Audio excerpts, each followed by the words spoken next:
Take a look behind the curtain with a real whistleblower and American patriot. Prepare to embrace the uncomfortable truth because this program has no time for comforting lies. Here is civil liberties enthusiast, Second Amendment defender, and recovering FBI agent Kyle Seraphin.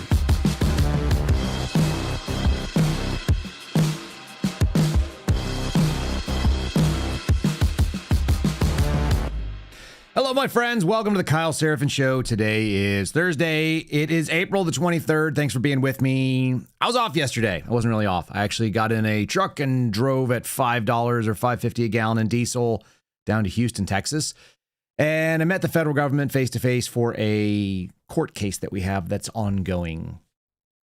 And it's one of the reasons why I think the way that I think, which is to say that the previous administration is not materially different than this administration. And that's because I'm fighting the same administrations and the same people from the same DOJ with the same sort of FBI resistance policies. And I got a chance to sit on a witness stand yesterday and talk about that just a little bit. I think that I did a decent job. I think that the judge was more sympathetic than maybe he would have been. So all of that's really great, I suppose. But I've got some insight into this I'll see you in court attitude. I've never in my life, despite being in law enforcement previously, had as much interactions in the civil legal realm. And it does feel like there's a lot of that going on. So today's episode entitled, I'll See You in Court, Bring Your Checkbook, that's coming from Kash Patel's silly comments that he said, his response to The Atlantic about a so-called hit piece. And yeah, it's a hit piece if it's not true. It's a hit piece if it slants the truth. But I'm not really convinced that either of those things are true, especially considering The Atlantic continues to repost that story. So today we'll talk about Kash Patel's lawsuit. We're going to talk about the lawsuit that was dropped by Shaie Kirkoff and attorneys who were definitely not representing the CIA to Steve Baker and the Blaze and Joe Hanneman. Kind of some funny insights there. A Laura Loomer lawsuit that just got thrown out. A Kash Patel lawsuit that just got thrown out. Let's see what else. We'll talk about AI-generated women or women that are not real being freed by Donald Trump via tweet/Truth Social posts. So that's fun. And then I want to give you kind of an insight on what I actually think is happening mechanically at the DOJ. And I haven't heard anyone else say this yet, but I saw a piece in Fox News. I've watched the posturing and the movement of Todd Blanche. I've seen the sort of the sanctioned hit that's going on for the FBI director right now. I told you there was going to be a mutiny in February that we were going to start seeing more and more, and that the leak of the video from Milan of him drinking in the locker room was really the first shot of that mutiny. So I want to kind of give you guys insight on where I think the DOJ leadership is going. And so we'll talk about all those things. And then at the end, if you are so interested and so inclined, I will give you an update on what I was doing with my court case and why I wasn't here yesterday. But I think that's the least interesting of the news, at least to the broadest audience. And so for those of you that are excited about it, stick around and we'll get there too. Okay. So that's the plan. That's where we're going. Good to settle back into the seat here. It actually does feel like I'm missing something when I am not hanging out with you guys in the morning first thing and I'm driving in a truck. It's a little bit less fun than it could be. So let's start with a sponsor read. Today's program is brought to us by our friends over at Patriot Protect. Folks, the website is patriot-protect.com/KYLE. Many of you just finished up with your tax season. You went out there and filed taxes, which means you gave a bunch of personal information to the federal government, which means there's a really decent chance that that personal information gets hacked or leaked or dropped in a place where it shouldn't have been, or compromised because some dude was on a date with a lady who was pretending to be interested and she had voluptuous bosoms. This is a classic problem. You have to trust people all over our society with your personal information. And it could be a private business. It could be the businesses that you do business with are doing business with. All of that is kind of a bummer. And you don't really have a lot of control of it. And so it's inevitable that you find out that there's all kinds of wild stuff about you on the internet, your name, your address, your email address, your family connections, all kinds of places where you've worked and so on. And if you guys want to get rid of that stuff and have a lot of it deleted, the best way to do it is have it scrubbed off. The way that we do it, patriot-protect.com/KYLE. That's the group that we work with. You guys have seen Skip come on here and talk about some of the stuff that goes on in the cyber world, and they're a great partner to this program. So if you guys are interested in saving 15% on an annual subscription, they can help you save yourself from scams. They're constantly scanning the people search databases that are out there that have taken this leaked information that was stolen by others, and they make it harder for scammers to find you because scammers are looking for the lowest hanging fruit. If you don't want to be that low hanging fruit, you don't want to have someone easily access your info and then pretend to be you or call and pretend to be a company that you know you've been dealing with. Get it off the web. That's the best way to do it. And I will tell you, I've used all those open source databases recently. Some of the reasons why I was able to find people like Julie Kelly and what they're up to. It's a tool. It can be used by law enforcement. It can be used by people who are just a dude like me sitting there trying to figure out what you guys are up to. So check them out. Make sure you guys are protecting yourself. Link in the show description as usual, patriot-protect.com/KYLE. Let's do today's program. I'll see you in court.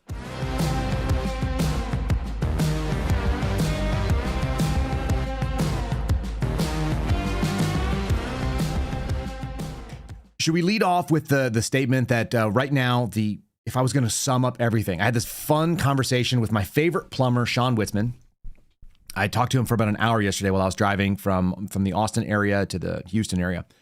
And I'm driving through this idyllic fields and there's like cows and horses and it's misty and raining. And I talked to him for like an hour and we were just cracking each other up. And I said, if I had to sum up all of this, whatever the hell is going on right now in America, I would suggest to you that the easiest statement is we are currently experiencing an epidemic of the most serious jobs occupied by utterly unserious people.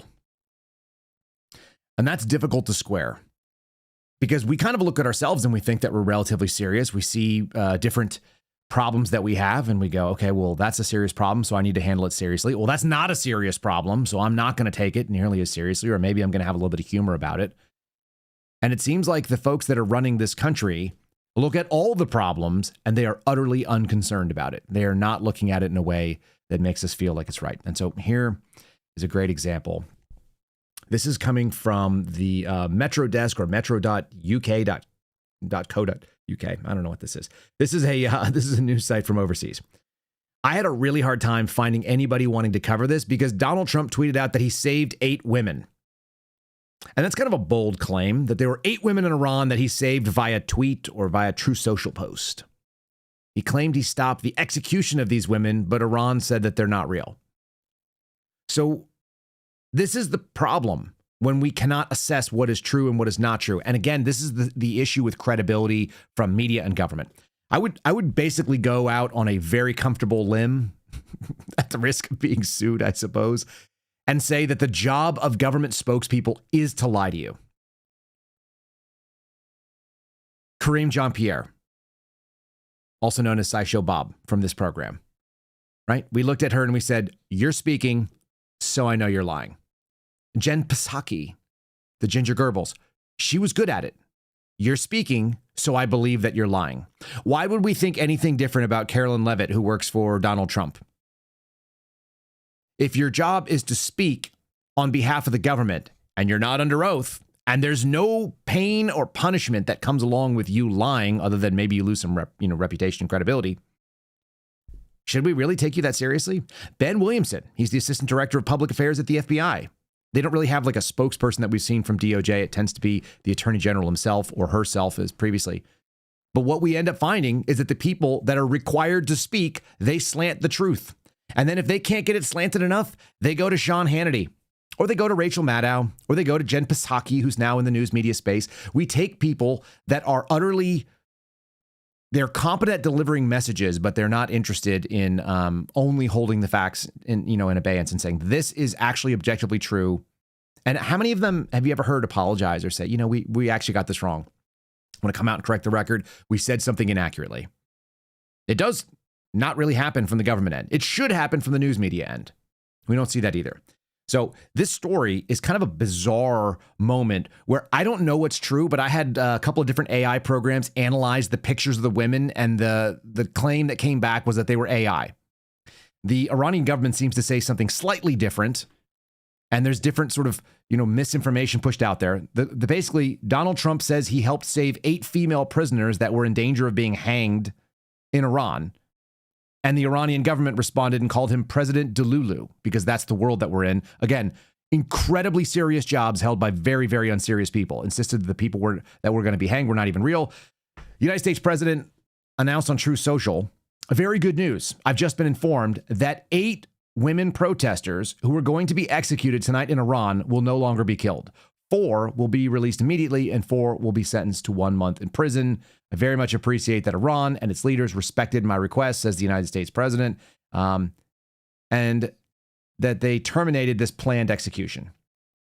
The 8 women that were featured in the photograph yesterday have been sentenced to death for protesting earlier. Here's some of the pictures that you guys are seeing on the screen. And they're all models, apparently.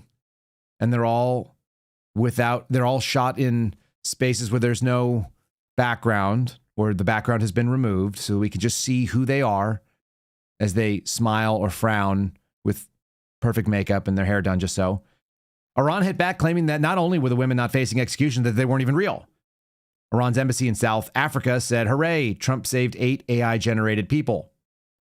Their embassy in Sierra Leone posted a fuller expedition fact check. 4 of those Iranian women, of the 8 Iranian women that Trump cited for hanging yesterday, had been freed for weeks. The others are not facing execution. They're in custody awaiting trial on charges that carry prison time, not execution. He also lied about 800 other executions in Iran months ago. Bottom line, Donald Trump is a losing warmonger and a liar and absolutely delulu. So there we have it. So now you have both sides of the coin. Donald Trump saved everyone. The Iranian embassy says otherwise. I have no idea what's true, and neither do you, it turns out, and nor could you. We're not in positions to actually assess whether or not what's going on is real. That's a real problem, it turns out. It turns out that if you have people that are willing to come out and lie to you and say things that are false, and we don't have a way to say objectively what is happening here, please, guys, can you give it to us? No, we can't. So here is the Fox News clip, which makes me think it's even more fake because of who's saying it and how they're saying it.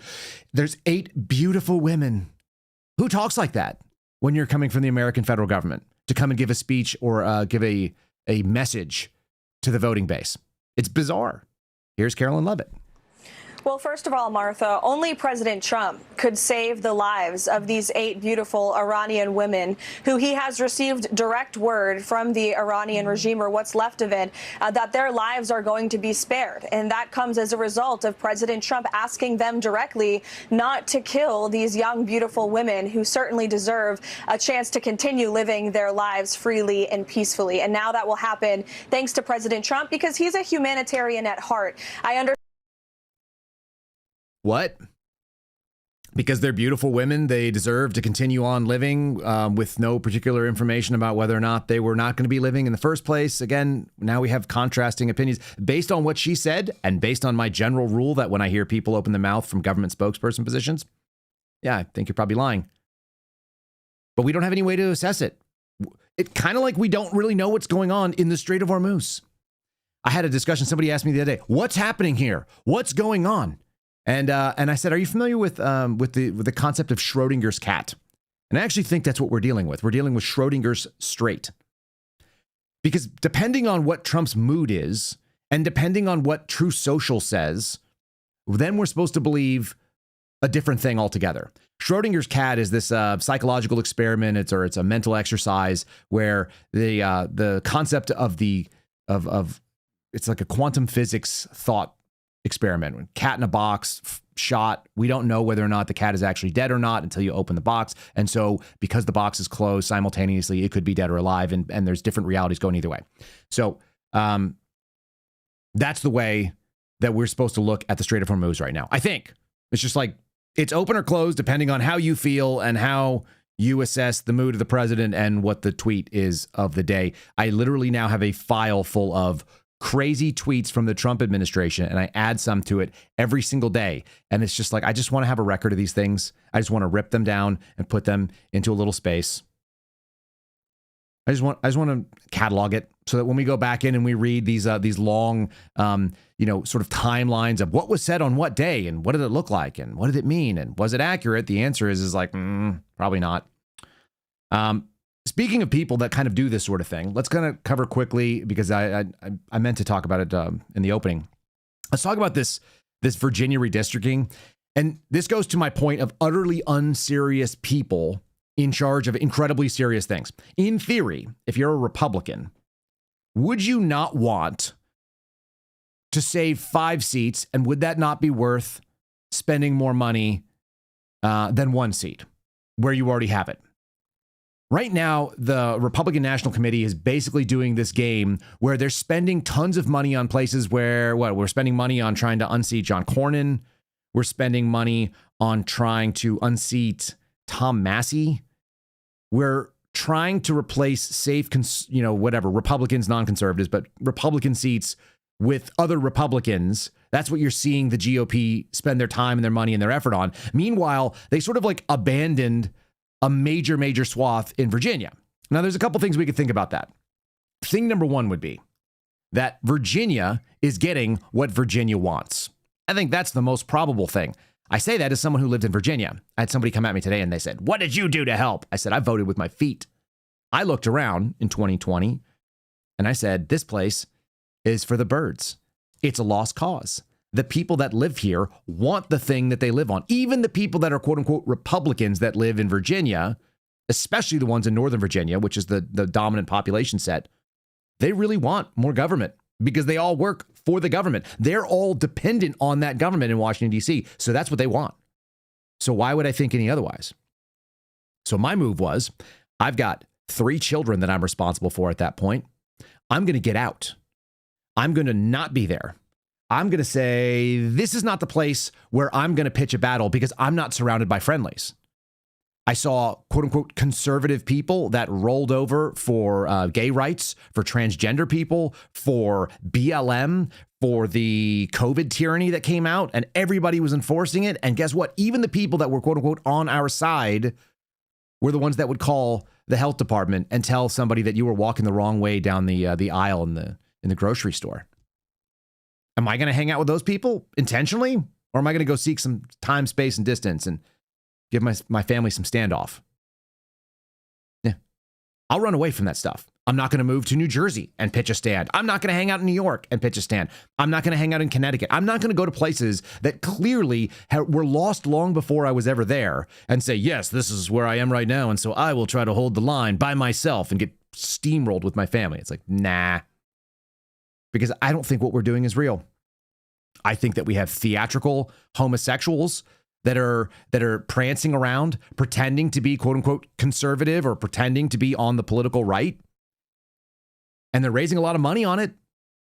You've got a lot of folks that are willing to profit by talking and not doing. And the best reason to look at them is say, hey, what is your track record? And more importantly, can we just be real serious for a second? Is there any way to actually document the claims that you're making as you say, I'm helping? So here's one of the things, and I always know that, like, again, if you're on Fox News and you're willing to still be on Fox News for a period of time, like I've been on Fox News a few times, and then they start asking you to say dumb things that are not real. They're like, hey, Seraphin, would you come on and talk about how it's a problem that professors at Harvard have free speech and how we should investigate them with the FBI? And the answer is, nah, that's not what I'm about. I think we should all have free speech. I don't think we should have lawsuits about any speech. I don't think the federal government should be poking its nose into any speech because I actually believe in the First Amendment. And they're like, oh, like you're not for us. If you're still on Fox and you've been doing this for years, there's a thing that's going on and we should assess it. Here's some of it. Now I'm giving a very peaceful warning to Senate Majority Leader Thune. He has 13 days until the end of April to pass the Save America Act into law. And respectfully, if the Senate Majority Leader is incapable of passing said legislation by the end of April, I will be going to Louisiana to help defeat Senator Cassidy in the May 16th Saturday primary. And I will be heading to Texas to defeat John Cornyn in the May 26th Senate runoff. And, you know, I've been nice. I've been really respectful. But the American people are fed up of electing people into power that don't wield that power when we have given them this massive opportunity to work on our behalf. Wow, 13 days. I'm writing that down, and we will watch that clock. Yeah, that's Scott Pressler. And Scott Pressler is the guy that has the long hair, and he kind of looks like Joaquin Phoenix if Joaquin Phoenix was flaming homosexual. And so he's going to go and he's going to primary people. Okay. And so, like, this is Fox News. This is the real thing. We're talking about real serious stuff. We're going to send a gay man who wears his boots tucked in to his jeans. His jeans are inside of his boots. In 2026, he looks like he's probably coming from a rock band that was full of like quasi-homosexual people in the 80s. Why are we like? First of all, who is that lady? The Rasta talk. You guys know what I'm talking about. This is the up talk thing, where every statement you say sounds like it's a question. Why is that a broadcast capability? Right now, CNN Politics lead story was a judge barring certification of the Virginia redistricting results because they lost, despite Scott Presler running around and saving the day. Scott Presler, the day before the vote or the morning of the vote, did this. And then you tell me, if you're a relatively normal bacon cheeseburger nationalist, if you believe in, let's say, family and faith and fitness and firearms, if you're a human being that wants to conserve values that are not just from the Constitution, but you also want to preserve, let's say, Christian Western values. If that's your jam, then why are you going to listen to this guy? And what is this guy going to do that represents you and make you cheer? I'm just saying, as a father with 4 children who's married to a woman that when somebody texted me this morning and they were like, your wife is, it wasn't a text, it was a tweet. They were like, your wife left you. And I'm like, yes, she did. She left to the kitchen. It's breakfast time and my babies need to eat. So she's feeding the children. That's how conservative and traditional our household is. My wife's job is to take care of children. My job is to talk to you guys. If I have to go get another job somewhere, I'll go do that too. No big deal. That's my job, to earn a living. Her job is to be providing for those that are inside the household. That's where I'm at. Do you think that this dude is going to motivate a guy like me who sits here with a beard and thinks that lifting weights is normal and thinks that physical violence is a possibility if I have to defend my children? Am I going to take a Scott Presler's word and be like, I'm super excited. Like, I want to go out and do this thing. Let's go save Virginia. Hey everybody, this is Scott Presler. We are here in Chesterfield County, and I tell you, this group here at the Great American Ranch, we are so excited to stop the unconstitutional gerrymandering scam, and by April 21st, we are going to vote no and save the Commonwealth of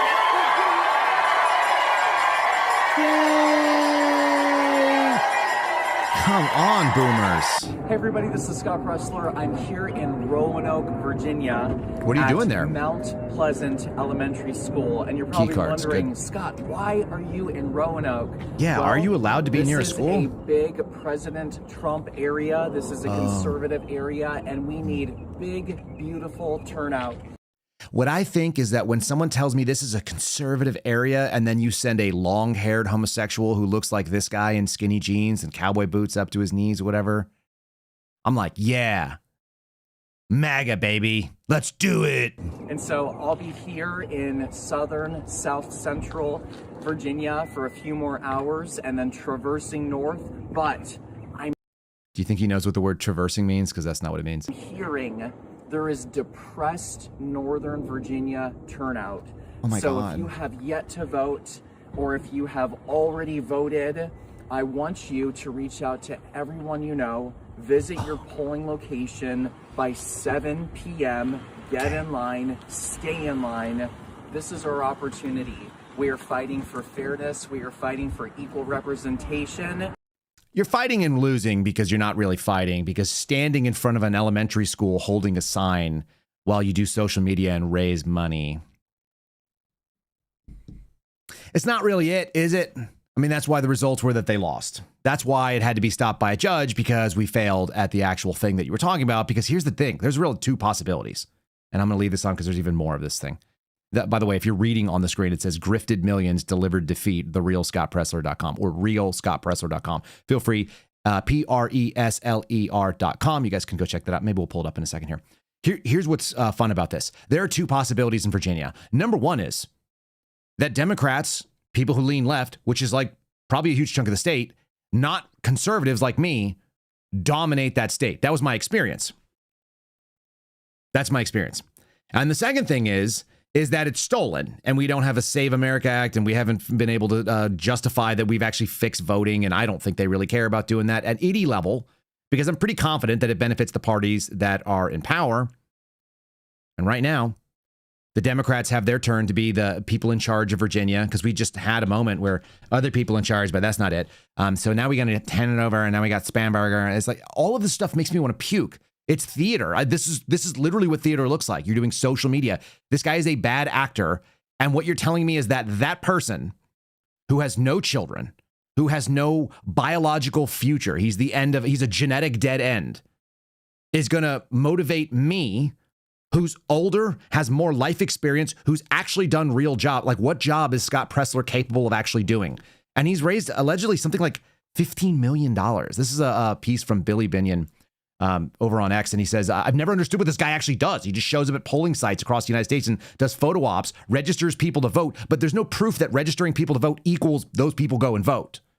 His efforts have recently failed in Virginia, in Pennsylvania, in Utah, in New Jersey, in Indiana, and more. Why do people give him money? It's not just those. It's actually in Wisconsin as well. He went out and ran to Wisconsin and said the most important fight of this moment is the Wisconsin Supreme Court. Not only did they lose that fight, so he was absolutely either not helpful or did the opposite, but then they lost the next election too. So now there's a supermajority over in Wisconsin Supreme Court for the other team, assuming that you believe that there's even a team. Hey everybody, this is Scott Presler. We're here in Ozaukee County, Waukesha, Brown County, Wisconsin. We have doors to knock and we have votes to earn. I'm out here knocking on doors for Brad Schimmel.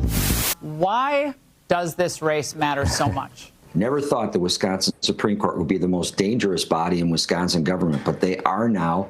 My opponent is their handpicked choice to select a liberal who's retiring, that if she gets elected, she will take out 2 Republican congressional seats and she got elected. Turn those into Democrat congressional seats. We hope that all of you are going to be inspired by this activism and that you are going to take action. We need sky-high turnout in Washington, Ozaukee, Waukesha, Brown, Outagamie, Winnebago. I'm asking every single voter, you make a plan to vote on Tuesday, April 1st, and if you can't vote on April 1st, then make a plan to vote early and vote yes to the constitutional amendment, which will enshrine voter ID into the state constitution.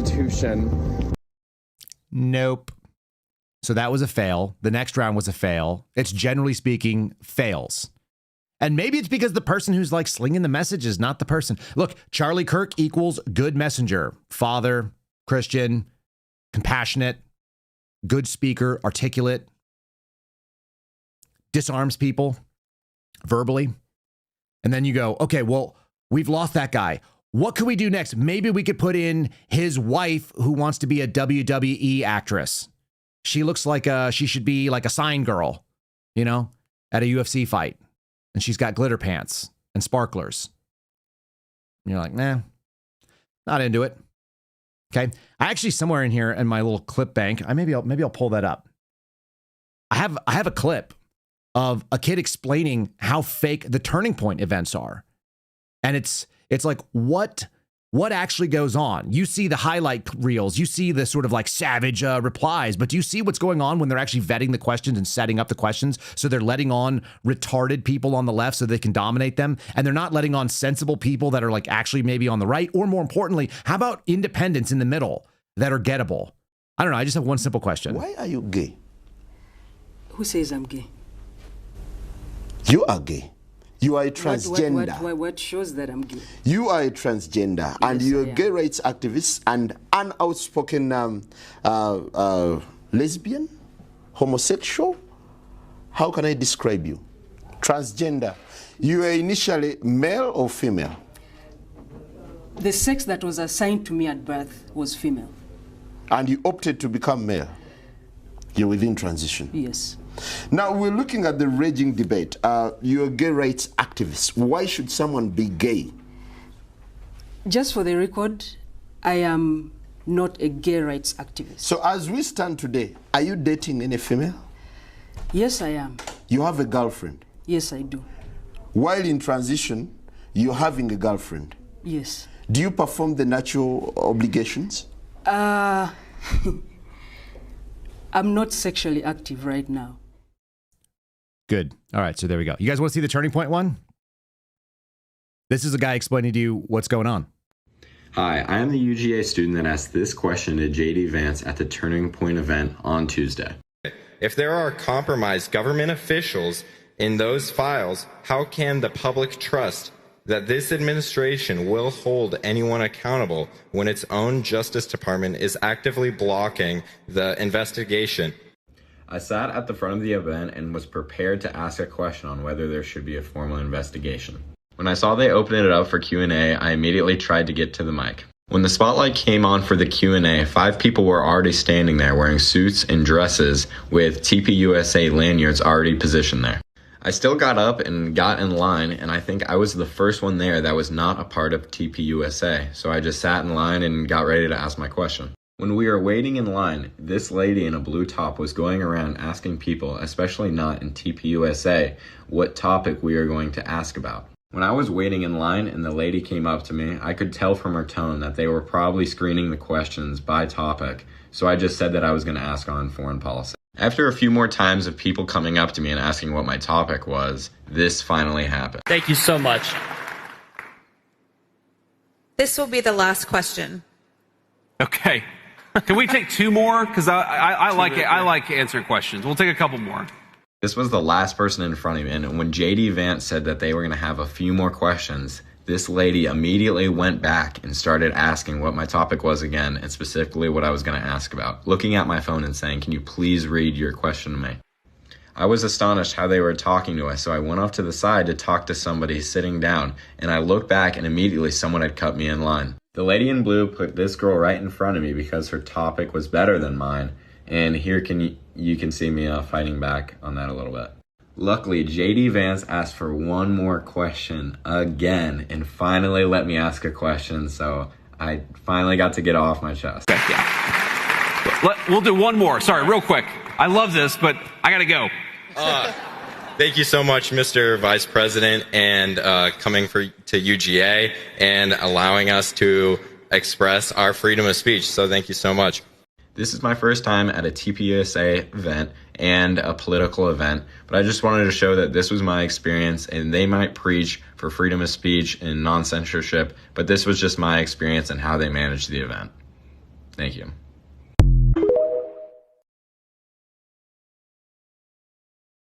That's the only way that guy's question got through, and it was an accident. Because we're dealing with this scripted, grifting machine that takes a bunch of money in, and the only approved questions are the ones they're willing to answer, and as long as it's favorable to what they're doing, and they're going to go out and tell you something, and then they immediately hope that you forget that the thing they just did was a failure, like an utter failure. If we could just move on from that. And so it's my general purpose to kind of cut through some of this stuff and point out our mainstream media, we know they lie, but they lie to even the ones that you like, that you want to be telling you the truth, that you wish the message was accurate. They're pushing agenda. And these are not just random people on the line that are going to ask questions. This is seeded questions. These are plants, is what you would call them. You're like, we've got 9 people. As the guy said, they're all wearing TPUSA badges. They're out there. They're on narrative and on script. Isn't that the way that it works? It's troubling because it leaves you in this position that's like, are there 8 women that are about to be killed in Iran? Like, I don't want that. Like, you don't want that. You don't want 8 women that were protesting their government to be hanged. But do I think that was real? Probably not. Why? Because of the source. Because of the way that it was administered. Because of the way that the White House press secretary came out and said it. There's only Trump could save beautiful women. Shut up. People save beautiful women every day. Ask a cop. It just happens. They also save ugly women, too. And they save fat women. They save gross women. They save ugly men. They save old, weak men. They save Scott Pressler types. Like, yeah, people get saved all the time. Welcome to the world. If you guys are watching, you're on Rumble, and you're offended, go ahead and click the like. Why not? Same thing on YouTube. Appreciate it if you guys subscribe. If you have not already, it does help the channel. Drop a comment. Things you agree with. Things you disagree with. You love Scott Pressler. I don't know why. Because you're gay. That's fine. You can do that. People, maybe you don't. Drop that too. All good. If you think it's all fake and gay, you guys can leave me a comment. That'd be fine. Knock yourself out. You are listening on the audio platforms. You may, in fact, hear something from Spotify. Play an ad right there if they want to do so. I never know if they're going to play ads, by the way. So if you guys are listening to the audio show and you don't hear an ad, you can let me know about it. But like, it doesn't. I just opened the spot up. I just want to give you fair warning that those are the only places that they are allowed to play a spot. So that's why I do that, heads up. I've got another. I want to clip that kid. So that kid, I just want to stay on that topic for 1 second. The kid who just made that statement, this is the thing that they were not going to let him say because they probably knew he was like off script and he wasn't going to be helpful. This is the thing he said, and it led JD Vance to talking about Pizzagate. I think I played this last week, but I want to play it one more time. But President Trump multiple times called the files a hoax. The acting attorney general said Epstein shouldn't be a part of anything at the DOJ. If there are compromised government officials in those files, how can the public trust that this administration will hold anyone accountable when its own Justice Department is actively blocking the investigation? Given that, can you clearly articulate your stance on whether federal entities should have a formal investigation? Thank you. Yeah. So that was an organic question. Listen to the crowd response, which is pretty organically like, yeah, let's get some tough questions up here. Let's hear what the administration has to say about this scenario. So first of all, you said the Associate Attorney General or something. I haven't seen that quote, but here's my view on the Epstein matter. Number one, the guy was clearly a scumbag. Okay. Number two, he clearly had extraordinary connections, both with intelligence services, both inside the United States and outside the United States, and also with a lot of very wealthy and powerful people. Okay. Number three, I have been a firm advocate and will continue to be a firm advocate of where we have something. And you know, like, I'm probably more obsessed with this than most officials. Okay. Probably more obsessed with this than most people even in this room, is when you see somebody who says something in an email that suggests, you know, there's one email I read, and it's been a little while ago, but it was talking about, you know, one person sent an email to Jeffrey Epstein saying, oh, there were some really nice, like, pizzas and grape sodas or something like that. And I remember it sounded like the Pizzagate conspiracy theory, but here it was in like an email from a guy. And my reaction to that was, we should absolutely investigate that person. Okay. And, you know, you remind me, I'm going to follow up on that to see whether we've investigated that person, because we should. We absolutely should. When you see evidence of sexual assault, sexual misconduct, regardless of whether you're powerful or not, in fact, you should probably investigate it more if you're a powerful person, right? I don't want powerful people, you know, being involved in this disgusting behavior. But I have to defend the president on this, because when he said that it was a hoax, what he was talking about was this democratic idea that he's connected to Epstein. If you look at those emails, it's like, you know, they were in the same, you know, everybody in Palm Beach knew everybody, okay? Like, the president has said he knew Jeffrey Epstein and he was a scumbag.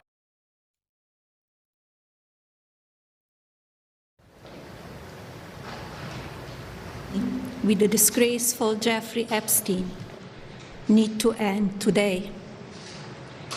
The individuals lying about me are devoid of ethical standards.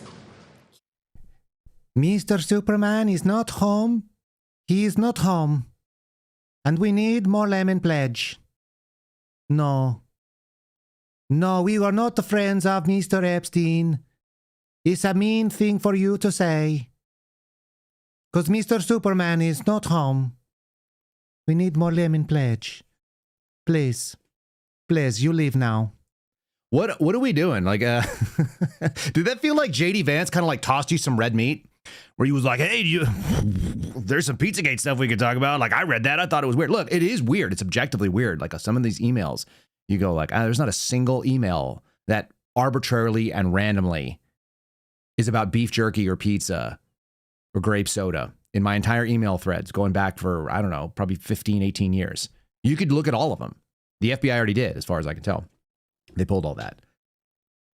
By the way, there was a request for the Melania impression. You guys tell me. You can go ahead and rate it. Let me know. Let me know if it was good or not. I like no first ladies for those who are wondering, like, oh, you got a problem with Melania? Like, I hate them all. I hate all the first ladies because you're not elected. Like, why are you calling a press conference? What the hell are you doing? Get out of here. Like, shut up. Go back and do the thing that you were doing. We didn't elect you. That's what I don't like. And like, the business of the first lady is to be better. We want to do a be better campaign. I don't care if you're Mike or whatever, Michelle Obama. I don't care if you're Melania. I don't care about any of them. I don't like first ladies. It bothers me. It bothers me that we're supposed to care about them. It's like, I care what your husband is doing. Do whatever you want. I just don't like paying for it. It makes me grossed out. You're not the official hostess of America. All right, so that's my 2 cents on that. But seriously, it feels like we're trying to have somebody just tell us, I'm just a regular dude who just looks at the stuff. And that's a pretty good pivot. It's actually a pretty good pivot from a question, shouldn't we be looking into people who are corrupt? And JD Vance says kind of yes. And it's like, oh, okay, well, that's normal and relatable. Let's do the opposite. He's sophisticated. For whatever it's worth, I don't know what I think about JD Vance. I don't know if I would ever vote for JD Vance as a president. I don't know if I'm going to vote in national elections. I don't even know, like, writing letters to Santa Claus is kind of like in my past, in my rearview mirror. But he's sophisticated and capable of turning a question. You know who's not? Our FBI director, who decided to sue for $250 million because someone hurt his feelings, and then he's unable to deny the thing that they were claiming he did. He doesn't even really get a good denial in. So this comes from the announcement by Todd Blanche that we have an indictment against the SPLC for doing essentially exactly what the FBI does. All right.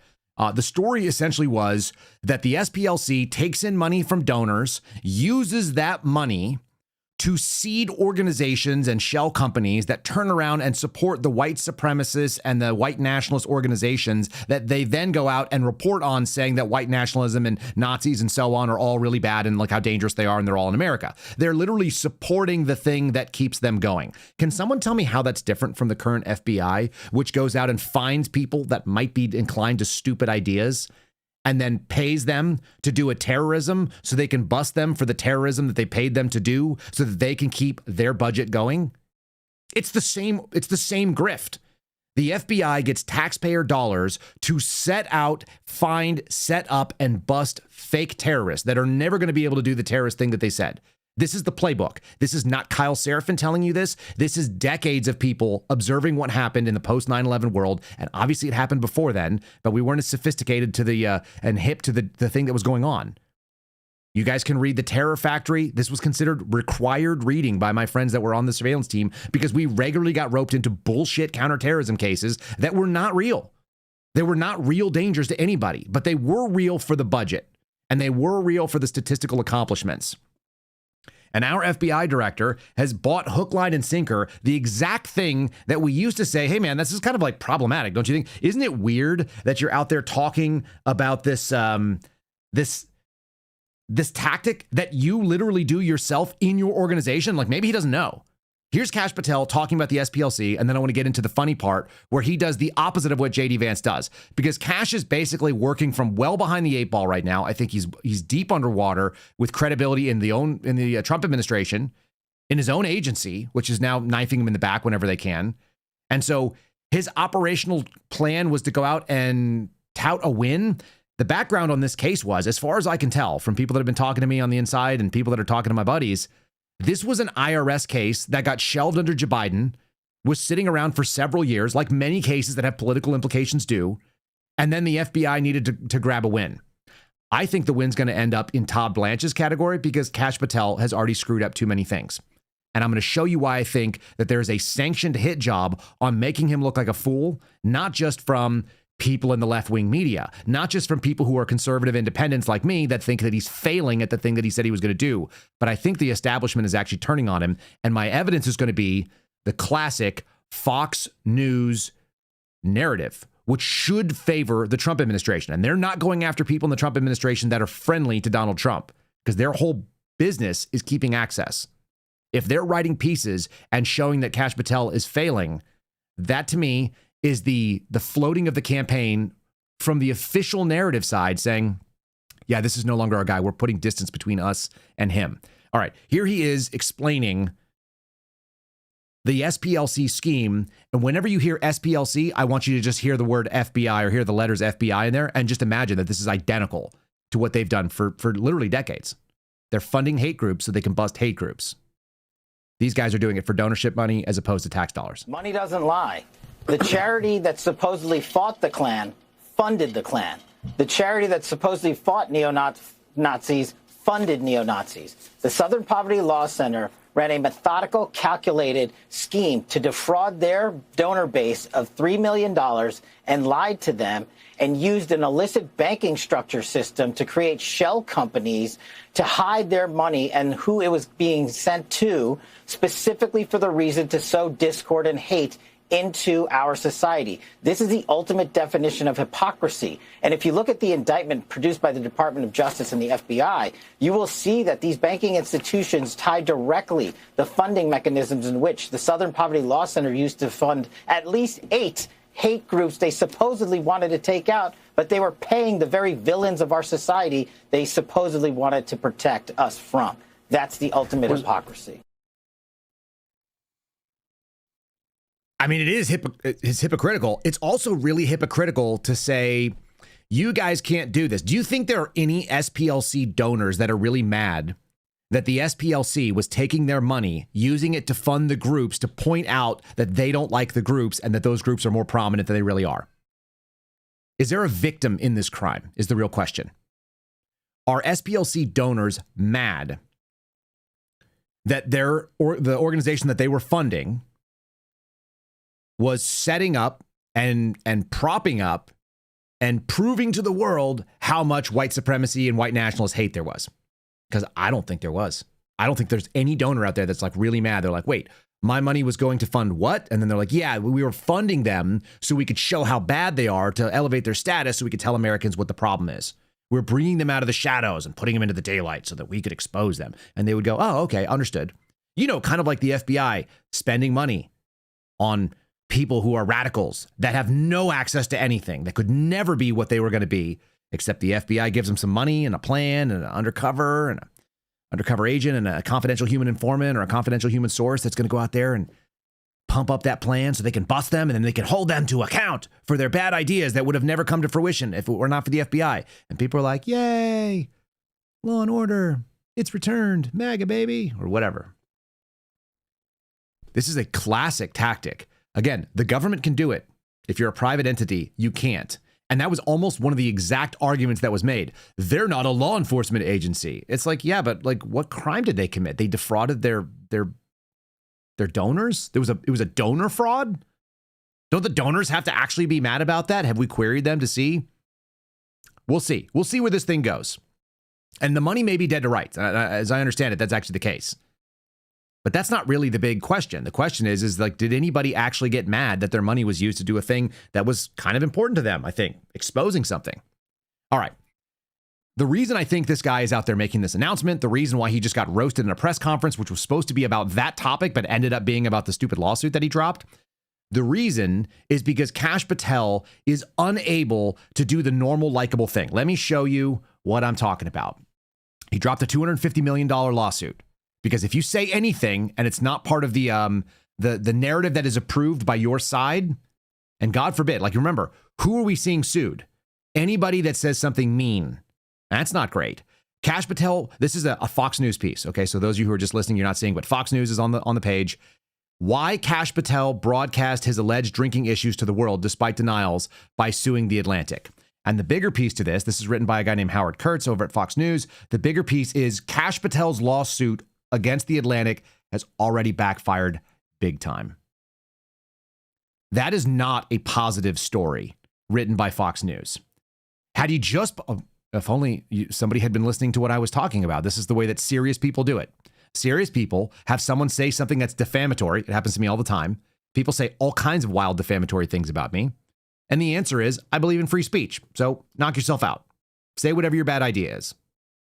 The end. If you say it in front of my family and involves profanity or graphic language, maybe there'll be physical consequences. Otherwise, it's words on the internet. It's electrons bouncing back and forth. Who cares? Seriously, who cares? I'll answer it or I won't. And if you're a really small kind of troll, then we just ignore you. It's fine. It's no big deal. That's what you're allowed to do. You troll. See if you get an audience for it. Had the FBI director put out a statement denouncing the magazine's piece on him, the controversy would have vanished in 2 days. But they know that he's not smart enough to do this. He's not like JD Vance, who throws a little piece of red meat, who constantly says things in very relatable, calm, collected, non-emotional language. That's not Kash Patel. Kash Patel's not smart. So by filing the $250 million lawsuit against what he calls a defamatory hit piece, he's turned it into a top story on cable news, especially MSNBC, MS Now, with constant coverage all day Monday, most of it unfavorable, and it's going to continue on. And the problem is that there was video leaked from inside the FBI from his own personal experience showing him pounding beers while he was supposedly on the job. And so he's had to go out and defend this behavior. So now he's explaining. And if you're explaining, you're losing. I actually think the piece is probably accurate. If it's not 100% accurate, it's mostly accurate from what I hear from people inside the Bureau. Is he going to drop a lawsuit on that? That the people that work for him believe that he's a buffoon, and then he acts like I think the term that I heard the other day was that he's a drunken frat boy with too much power.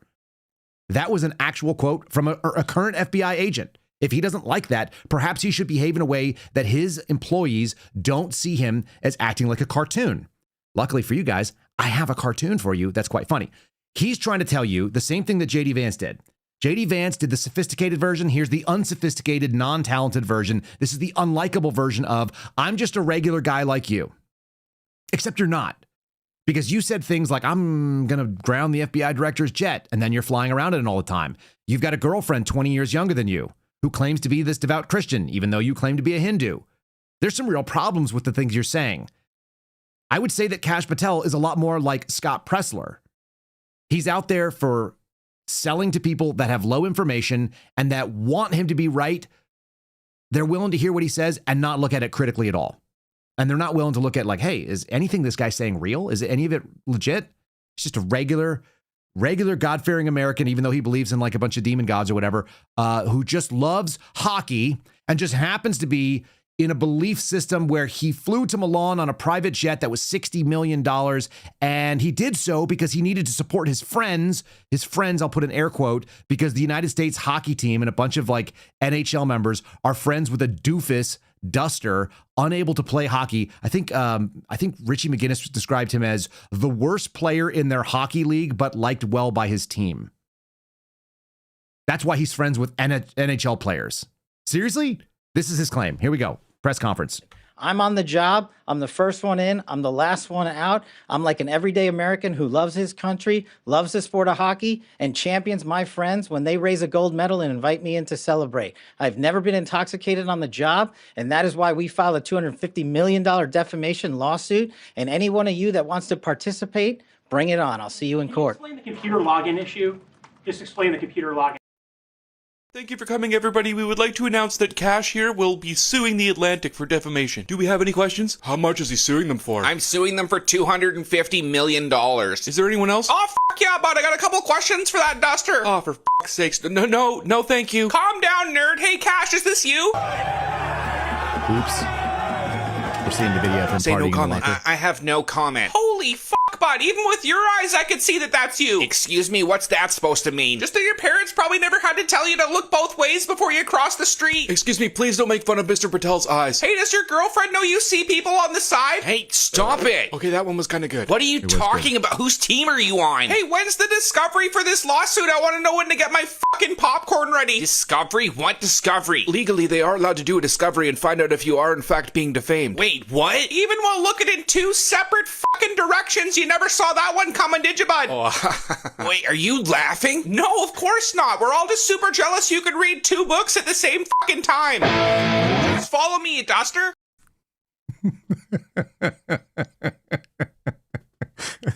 I got sent that last night and I wanted to save that. That's for my friends up in the northern country and for people that are in Canada, the Snow Mexicans, and also for the people that live in Wisconsin and so on. Apparently duster is somebody who's bad at everything. So they sit on the bench and they collect dust. I had to look it up. I'd never heard that term before.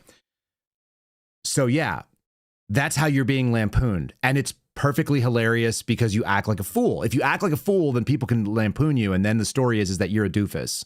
The story is not like you're super tough and you got him. You got him good, man. Right? Here is some of the news coverage that's going out to people who listen to CNN, which is not going to mostly be you guys. That's right. Okay. But you're giving them an opportunity to talk about it. Here's Scott McFarland pointing out that your lawsuit was clownish as well. And it had typos. It's like 19 pages and it's got misspelled stuff in it. Do you know how many times my attorneys have gone over any filing that we've done? And yeah, I have to have attorneys now. I have attorneys that are suing the FBI. I've got attorneys that are defending me against some BS defamation claims as well. And they labor over every single line. And they also have spell check. I don't know, like they went to law school, but they also have spell check. So you could go there. Here's Scott McFarlane talking about it on Jake Tapper's program.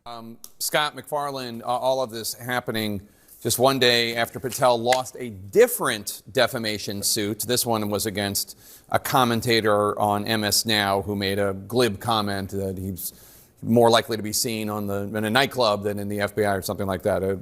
He says it was just hyperbole. How do you see this lawsuit against the Atlantic ending for the FBI director? Let's see where it begins first, with typos, with bad grammar, with the types of things you don't typically see in a federal civil complaint, as if this thing was rushed or expedited versus thought out and methodically put together. It is charitably, Jake, a distraction for the top law enforcement official at the FBI to be mired in a federal civil lawsuit about his own publicity. But this 10-question audit survey the House Democrats have given to Kash Patel, demanding he respond by April 28th, it's a pretty forthright set of questions. Have you ever blacked out? Have you ever had drinks in the morning to overcome drinks you had at night? Have you ever been intoxicated to the point that you've injured yourself? It's actually a very impactful set of questions to diagnose problem drinking. There's no earthly way Jake responds to this thing. Cool. So now you've got House Democrats sending out the alcohol self-assessment questionnaires. And so that's going to be the story. And how do these lawsuits work out? Are they really favorable? Are they strong? No, they're not. A judge just tossed a defamation suit by the same attorneys that are suing me against Frank Figliuzzi. That's 8-8 Frank Figliuzzi. For those of you who used to listen to Dan Bongino, I think Frank Figliuzzi is a clown show. I think the things he said are clownish. I've read his stuff for several years and looked at it and just been like, what a freaking embarrassment. What a nerdy, Botox-faced weirdo. But you should be able to make rhetorical hyperbole saying casually or offhandedly that somebody spends more time in a nightclub than they do at work and not be sued over that in freaking America? Can we not casually say some regular things that are disagreeable to the narrative and then not catch yourself a lawsuit? That seems normal. You're going to prove that there's actual malice in a guy saying something sort of flippantly? Which, by the way, that may not be technically true by ours, but people are making claims that are inside the Bureau that are coming out of there. And I'm sure that Frank has people that talk to him that are either former FBI or current FBI that are in the executive ranks. Probably people that wouldn't talk to me, people I wouldn't like. Doesn't make him wrong. He may not be technically 100% accurate in the keeping track of the hours, but is that really what he's trying to claim there? Do we not have a little bit of liberty in this country to speak freely and say stuff? And do we not have a dude who's supposed to be defending civil liberties as the FBI director? This is the reason why my lawsuit, I think, is really a big problem. And this is the thing that has been it's been a weight on me since I left the Bureau. It's something it's the betrayal. And I had a conversation with this about an FBI agent yesterday. We're talking about this driving in to go do this testimony. And our discussion was very simple. If the Bureau that I used to work for was willing to come after me for my First Amendment protected liberties, including religion in this case, and they are not willing to protect religion, they're not willing to protect the civil liberties of the people that work there, how much worse will they be with yours? They don't even know you. You're not even a blip on their radar. Some people there had to look me in the eye. When I got removed from duty, the special agent in charge from Albuquerque's hands were ice cold when I shook them and shaking like a leaf. He knew what he was doing was wrong. I'm certain of it. He may have convinced himself that's not the case today. But he was sitting there looking across, like shaking his hand as he pushed over the suspension documents, knowing that it was fucking bullshit. Excuse my language. And by the way, when I told the story to the judge yesterday under testimony, I'm under oath, I told him the story. The judge knew it too. Because never in the history of the FBI have they started an internal investigation on Good Friday and by the Monday after Easter decided that we're going to suspend this guy. Because the backstory was, for 30 days before that, they were investigating my boss for his abuse of his job and authority, for using law enforcement authority in a way that had nothing to do with law enforcement. It was his personal curiosity, which, by the way, is usually a suspendable offense. For 30 days, they investigated my boss. The same day they closed the investigation of my boss, they opened one into me on Good Friday, went into an Easter holiday weekend, and on Monday, they'd already decided to take my badge and my gun. And the judge knew it was garbage, too. because it was all pretense to go after First Amendment civil liberties. If they'll do it to me, and I worked there, and I had a perfect employment record, I had nothing but promotions and awards for 6 straight years. I got a voluntary transfer that was relatively competitive to get to somewhere because I had to leave an office where they wanted me to stay, and I got to go to an office where they may or may not have justified me going. But I got it because I was a good employee, because my ratings were excellent. And then immediately after that, I was the worst guy that ever worked there, right? If they won't defend your civil liberties, if the FBI director is going to go after someone over a frivolous statement and file frivolous lawsuits that cost them significant amounts of money to defend because it's ugly, how much less is he going to care about you? And that guy has absolutely no principle. Here's an evidence that the FBI director literally told people a year ago, come at me, bro. I know that I'm doing my job if you come at me. Okay, so they did. And now you're crying about it and you're filing a lawsuit for $250 million so people can make fun of you because it's comical. Look, I know the media's in here, and if you have a target, that target's right here. It's not the men and women at the FBI. You've written everything you possibly can about me that's fake, malicious, slanderous, and defamatory. Keep it coming, bring it on. But leave the men and women of the FBI out of it. I'll see you in court. So you're going to sue them? Absolutely. It's coming tomorrow. Tomorrow you will be dropping a lawsuit against the Atlantic magazine. Yes, I will, for defamation. And because you know what, Maria? We have to fight back against the fake news. It's one of the many things that President Trump is so successful at in leading out on, because no one is attacked as baselessly as he is and as much as he is. And our leaders that get attacked under his brilliant leadership must do the same. And I won't tolerate their attacks on me, because they are indirect attacks on the men and women of the FBI that we've cleaned up. And this historic, prolific year of crime reduction across the board. Nope. How much is he gagging on that thing right now? This is historic leadership of Donald Trump, the most amazing person. He wants to be Dollar Store Donald. He wants to be Temu Trump. He's a bad knockoff and it doesn't sell. Nobody wants it. There's no market for that. So you're going to get made fun of. And here's what I think is going on. Ready? So I saved it to the end here. I'll tell you what I think is going on. Then I'm going to show you something from the exact same day, February 21st of 2025, where he was talking about, yeah, there's a target on me. I'll show you what a scumbag he was in private meetings, because I think it's worth pointing out. Okay, so here's what I think is going on. I think Todd Blanche is making a play for the Attorney General spot. And that's a reasonable thing to think, because he's the acting Attorney General and Pam Bondi's gone and he was the number 2 and he has the opportunity in acting number 1 to become the permanent number 1. And I think he's making that play. I think the SPLC indictment actually puts him in good position because it has favorable traction inside the Trump administration and the White House. They're going to look at it and go, this guy's getting stuff done. Simultaneous to that, he needs to make sure that competition is not there. I'm not mad at him for doing this, by the way. I think it's fine. I think it would be a great change. I think Todd Blanche is quietly letting Kash Patel hang himself with his own rope because he's a fool. And here's the real reason why that benefits Todd Blanche. Currently, sitting quietly in the FBI, lurking like a lion in the darkness that nobody has heard from since he got sworn in, is Andrew Bailey. Andrew Bailey is the former Attorney General for the state of Missouri. And he was a functional attorney general with executive experience, being an attorney general of a decent sized state and doing good attorney general things like bringing cases and continuing cases, the Missouri v. Biden stuff, going after the Biden censorship. They fought, the good fight. His staff was competent and they did the work they were supposed to do. Also, Andrew Bailey was the first choice of the White House before they decided to go with Kash Patel. They thought he was a more serious guy. Okay. So Andrew Bailey is waiting in the wings, and he's currently a government employee, and he's currently left his previous attorney general job, and I would imagine he would also make a decent attorney general for the United States, at least in the eyes of people that are political minded. It's like you were attorney general of a state, now you could be attorney general of the country, that'd be good. That's your direct competition for Todd Blanche. So how do you eliminate competition without cutting any throats? You got to get rid of Kash Patel.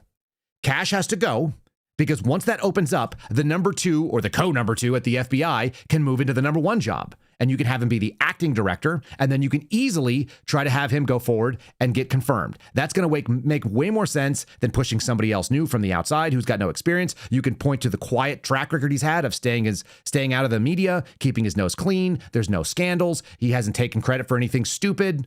Now he's got a free slate to step in and be the FBI director as the former Attorney General of Missouri. And that leads Todd Blanche open to say, hey, we promoted a good guy, and I'm ready to take on this number one, so he needs a couple of wins. One of those wins that he can do, and I will shamelessly advocate for this on behalf of myself and the other FBI employees who are suing the FBI, who saw no action under the Biden administration, who saw no action positive or moving forward under the Trump administration thus far, outside of people who actually work for Todd Blanche, which is why I'm nebulous on him. He may be a political actor. He may be a savvy, operational type of person who says, I have operational morality and whatever benefits me is good for me. And that's good for what we're going to do. That's fine with me at the moment. I'd like to see some wins, and I'm seeing some of them. There are things like Stuart Rhodes and Joe Biggs getting their VA benefits back. That's a big deal. That did not get done under Bondi. So for whatever you want to call it, even if it's just red meat to the MAGA base, I'm here for it. I'm fine with someone doing things that are good for people that are decent, even if they do it for the wrong reasons, because the end of it ends up being okay. If they want to come and make whole the people that work for the Bureau that I am in a lawsuit with, and they want to make me whole too, or they want to make the retired guys that are with our organization that have sued, if you want to do that, it's objectively good for our families. It's objectively good for well over 100 people. I'll take it. I'll take the win. That's not a cynical, oh, let's just do this. It's like, I see that it benefits you personally, fine. It benefits me personally, fine. And it actually shows a good example to the rest of the DOJ. But you're going to have to get rid of Patel. And he's already doing it to himself. And I'm going to show you that same day that he stood up and said, you want to put a target on someone, put it on me. He said, if you have a target, I'm your target or something. He didn't even say it articulately. I cannot believe that man has managed to get as far as he has, being an inarticulate fool. But he is. And Bailey's hanging out there ready to take that job. So here's what I would like to see happen. Here's what I think is actually the most likely thing as well. Turns out my wants, my desires, irrelevant, but it also looks like it lines up with the math. Patel has to go. I don't know when. Bailey should slide into that spot, most likely. And Blanche is probably making that happen so that he's got the clear shot at the number one at DOJ. That's the analysis of it. Maybe somebody will sue over that. If you guys want to support us, you can do so on Rumble by giving us a like. You can give us a like on YouTube. You can do the same thing by subscribing to both or either channel. Probably both, because you never know when we might lose something. On Locals, you see it on the screen right now if you're listening and you're watching. Locals is KyleSeraphin.com. We put the advertisers up there so you can support the program with the people that support us. You also can join as a member, spend $5 a month, support this sort of independent thought. And I don't have to answer to anybody because I basically only answer to my listeners and to basically myself. And then those of you who call in and tell me your ideas. That's it. That's what we do here. Appreciate all of you guys. You may hear an ad from Spotify as well. You may not, I guess.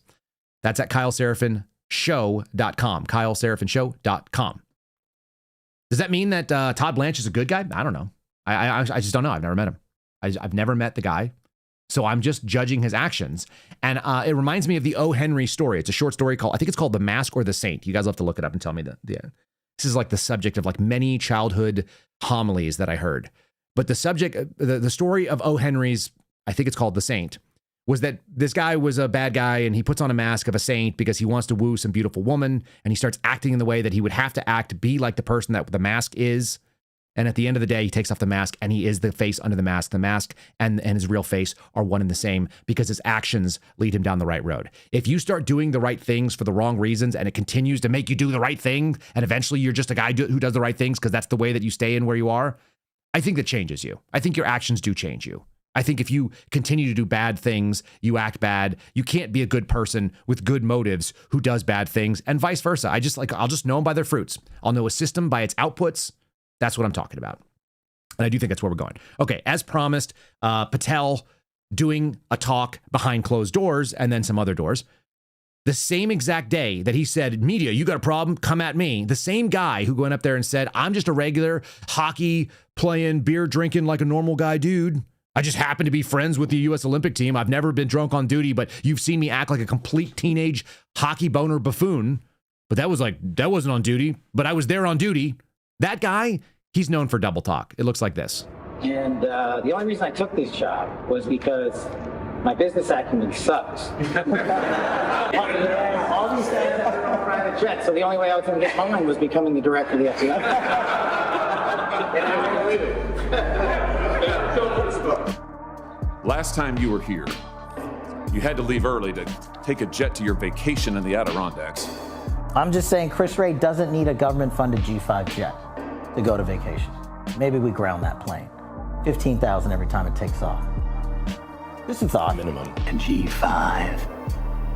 Yes. Now, let me just ask you this. Whistleblower tells us that you use the FBI jet to make that travel. Is that correct? All of my travel, personal or work-related, is required to be done on FBI planes. That is a long-standing policy, goes back well over a decade. Well, this is a great point. Do you know why I have to use a private jet? Because Congress made it mandatory. And G5. Yes. You were rightly critical of the way that the previous FBI director used the FBI jet. A G5 airplane. Yes. The whistleblower also says that you pay only the lowest cost commercial ticket for that Atlanta to DC trip, which is, I don't know, what, $200 or something? When, of course, it costs $20,000, $30,000 to operate the jet. Is that correct? The reimbursement that I provide is reimbursement that is set by OMB policy, and I follow that policy, which goes back over a decade. I pay the commercial equivalent per the regs and the law. No more frequent flyer bitch miles from my boy. You wanted to ground Chris Wray's private jet travel that he pays for with taxpayer dollars to hop around the country. Yeah, you want to know the difference? I live in Las Vegas. I'm allowed to go home. I didn't leave a congressional hearing early on an FBI jet to dodge questions. A G5 airplane. The whistleblower also says that you regularly require the jet, which is based in Manassas, to be flown to DC because, and I quote now, Wray doesn't like to sit in traffic. Yeah, and what I've done with the use of the private jet is use Andrews Air Force Base versus Reagan National as what the other directors have done Bottom line to here, save the taxpayer dollars. A G5 airplane. Yes. And lots of money. On the following weekend, you attended a UFC fight in Miami, also on the FBI jet, right? That's correct. By the way, everyday FBI agents who are assigned in Washington don't get to fly home on a private jet. G5. So are you telling me that FBI agents who are assigned in Washington, but who may live in Charlotte, they get paid by the FBI? Sometimes they do, yes. Right. You went full retard, man. Never go full retard. That's some of my better work, by the way. The whistleblower being referenced by Josh Hawley in those clips is me. The reason that I was in touch with Josh Hawley's office is because of Kash Patel, because we had dinner in January of 2023 talking about this exact problem. The number of scandals that continue to just pop up. Kash Patel will not be the first FBI director taken down by illicit use of the private jet or abuse of that government resource. He won't be the first one. He's also got stacking controversy that's coming up.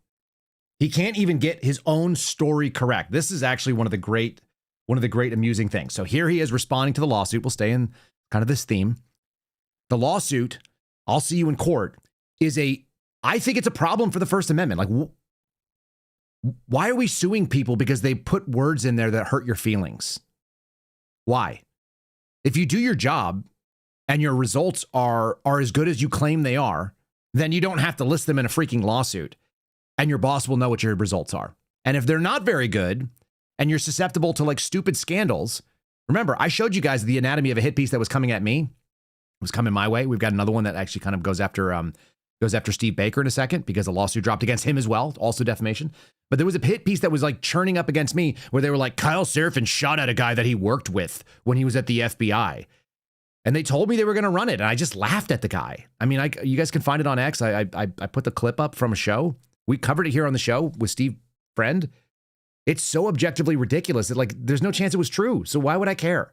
I'll do a show on it because it's funny, because I think it's funny. I also recorded the reporter sounding like a buffoon, saying things that he didn't know. He's never been on a shooting range, so he apparently doesn't know that like I'm not drawing a gun, racking a slide, and then pointing at somebody, shooting, and then going home. That's not happening. And you guys all probably know that. You've been to a range. You ever seen anybody shoot at somebody else at a shooting range? And then everybody goes like, well, that's so silly. Nobody does that. They tackle you. They take your gun. They put you in handcuffs. You go to jail. And then they try to convict you for, I don't know, attempted murder of a federal agent or whatever the hell would go on. It's goofy. It's a goofy thing. Meanwhile, you got Patel arguing. Here's his response about what was going on in the Atlantic hit piece. This is how strong he is. Again, listen to the words. He's not smooth like J.D. Vance. I think he's closer to just full of crap. Probably like Scott Presler. We are today. Patel, I do want to give you an opportunity to respond directly to the allegations in the Atlantic article. Look at those eyes. That your unexplained absences created a national security risk. And beyond that, can you say definitively that you have not been intoxicated or absent during your tenure as FBI director? I can say unequivocally that I never listen to the fake news mafia. And as when they get louder, it just means I'm doing my job. That's not a denial, by the way.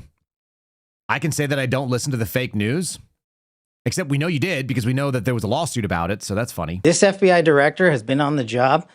He just said this FBI director about himself. Spider Cash just referred to himself in the third person.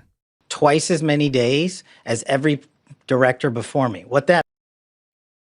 Okay, he just said that he's been on the job twice as many days as the people before him. There's zero chance that's true because some people served in the FBI for like over a decade. How about Robert Mueller? You spent twice as many days in the job as Robert Mueller?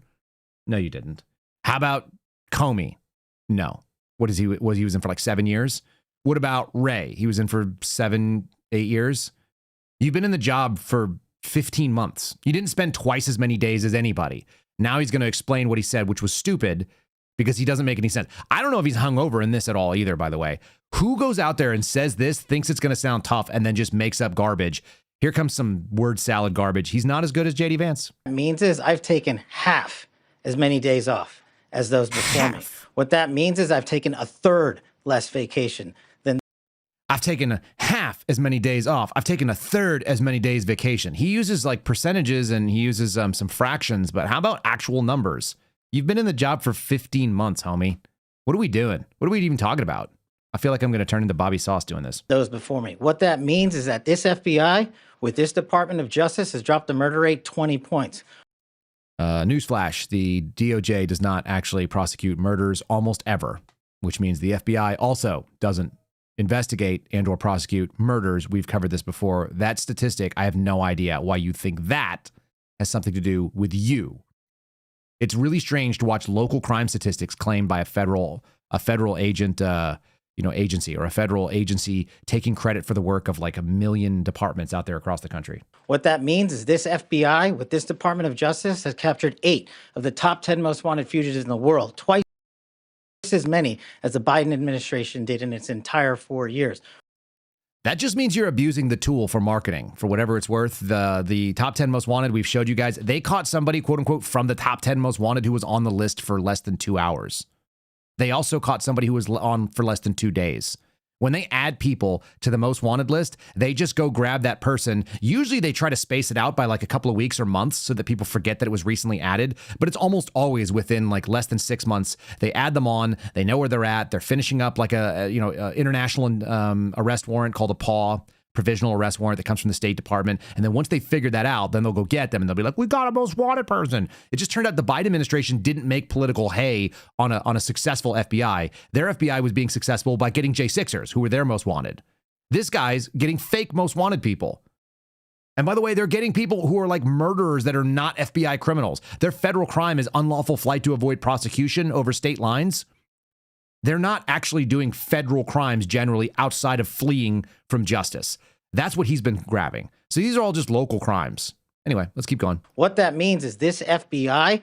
How many times has he said what that means? He said it 4 times, I think, now, because he's explaining. Again, if you're explaining, you're losing. Has seized enough fentanyl off the streets to kill 178 million Americans. Guys, you almost died from fentanyl this morning. 31% increase. What that means is this FBI and this DOJ has arrested 43% more spies in 43% more spies is like 6 spies instead of 4 spies. 14 months in the entirety of the Biden administration. What that means is this FBI has seen a reduction in opiate overdose deaths up to 20%.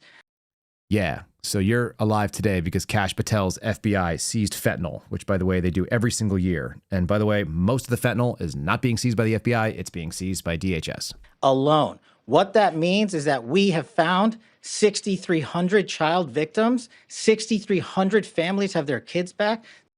That's an objectively false statement. That is a straight lie.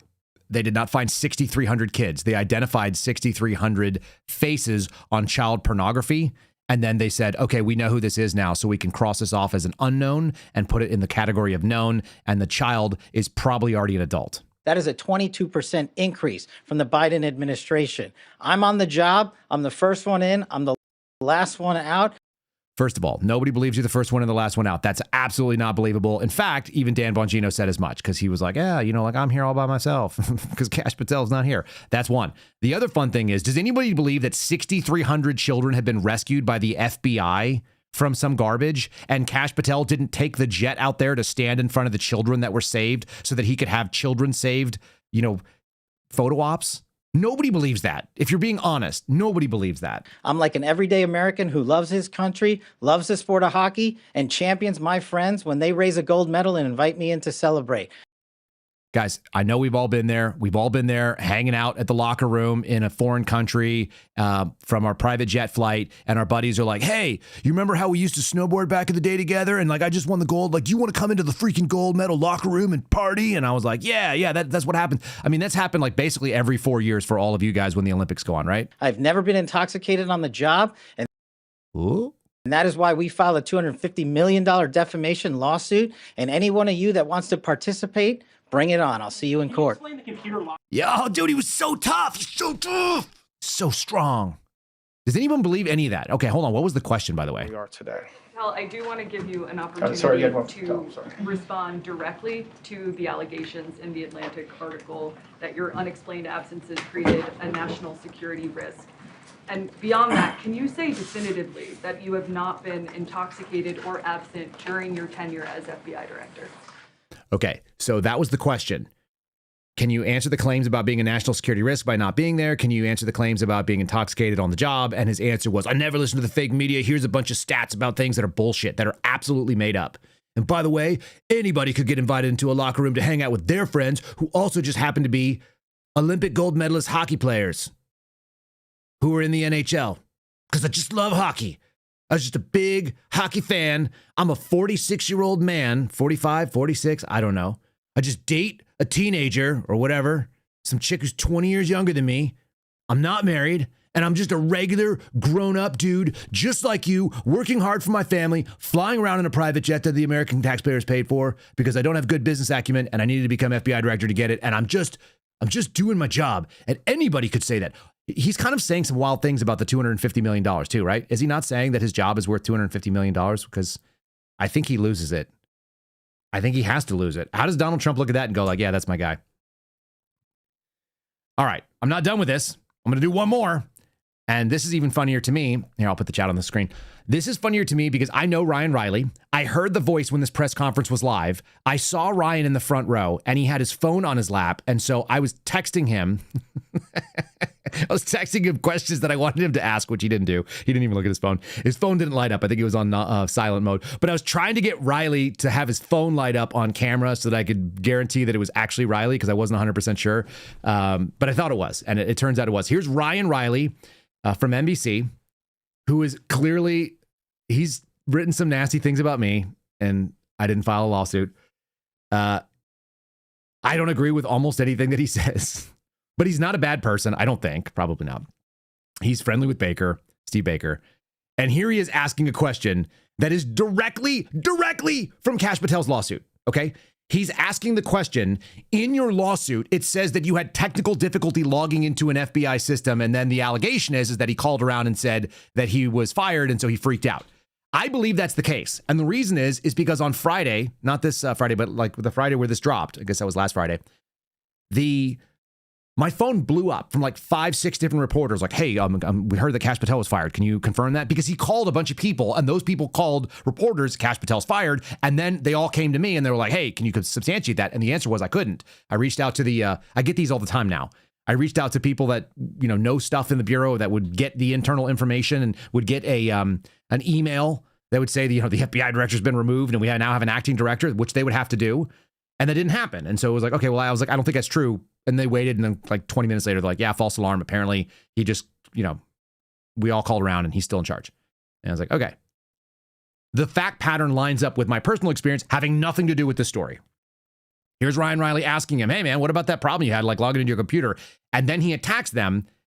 And Riley is correct because the lawsuit actually said that. This is why Scott McFarlane was kind of funny early on when he's like saying it was sloppy and hasty. Like they didn't even get their stories together on like what he was going to go out and lie about. The computer login issue.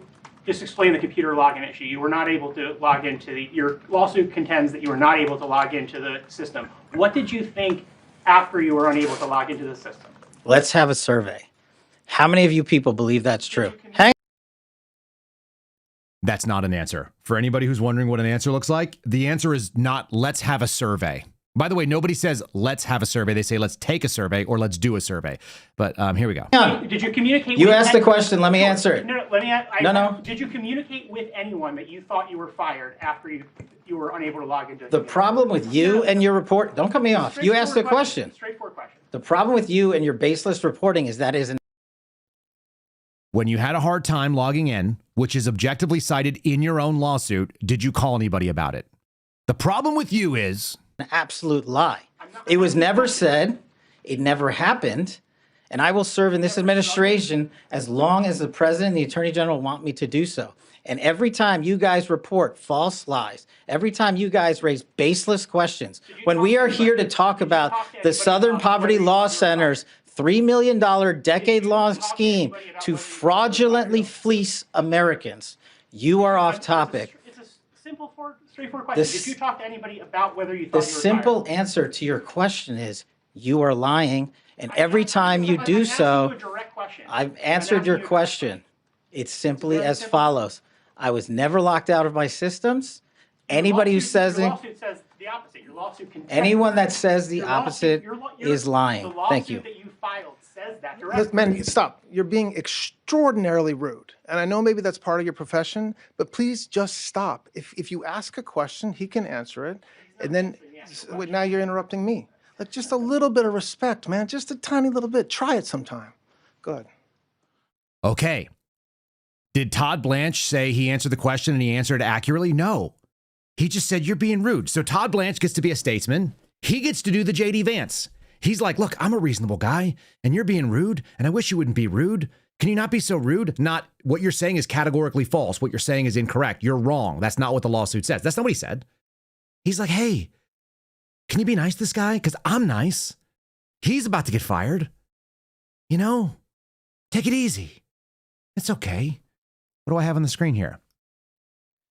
This is paragraph 23 from Kash Patel's lawsuit. The article, referring to the Atlantic article, assertion on April 10, 2026, Kash Patel, quote, panicked and frantically, end quote, announcing that he'd been fired, engaged in a quote unquote freak out, and is, quote, deeply concerned that his job is in jeopardy are false. On April 10th, 2026, Director Patel had a routine technical problem logging into a government system, which was quickly fixed. Ryan Riley correctly stated what was actually in the lawsuit.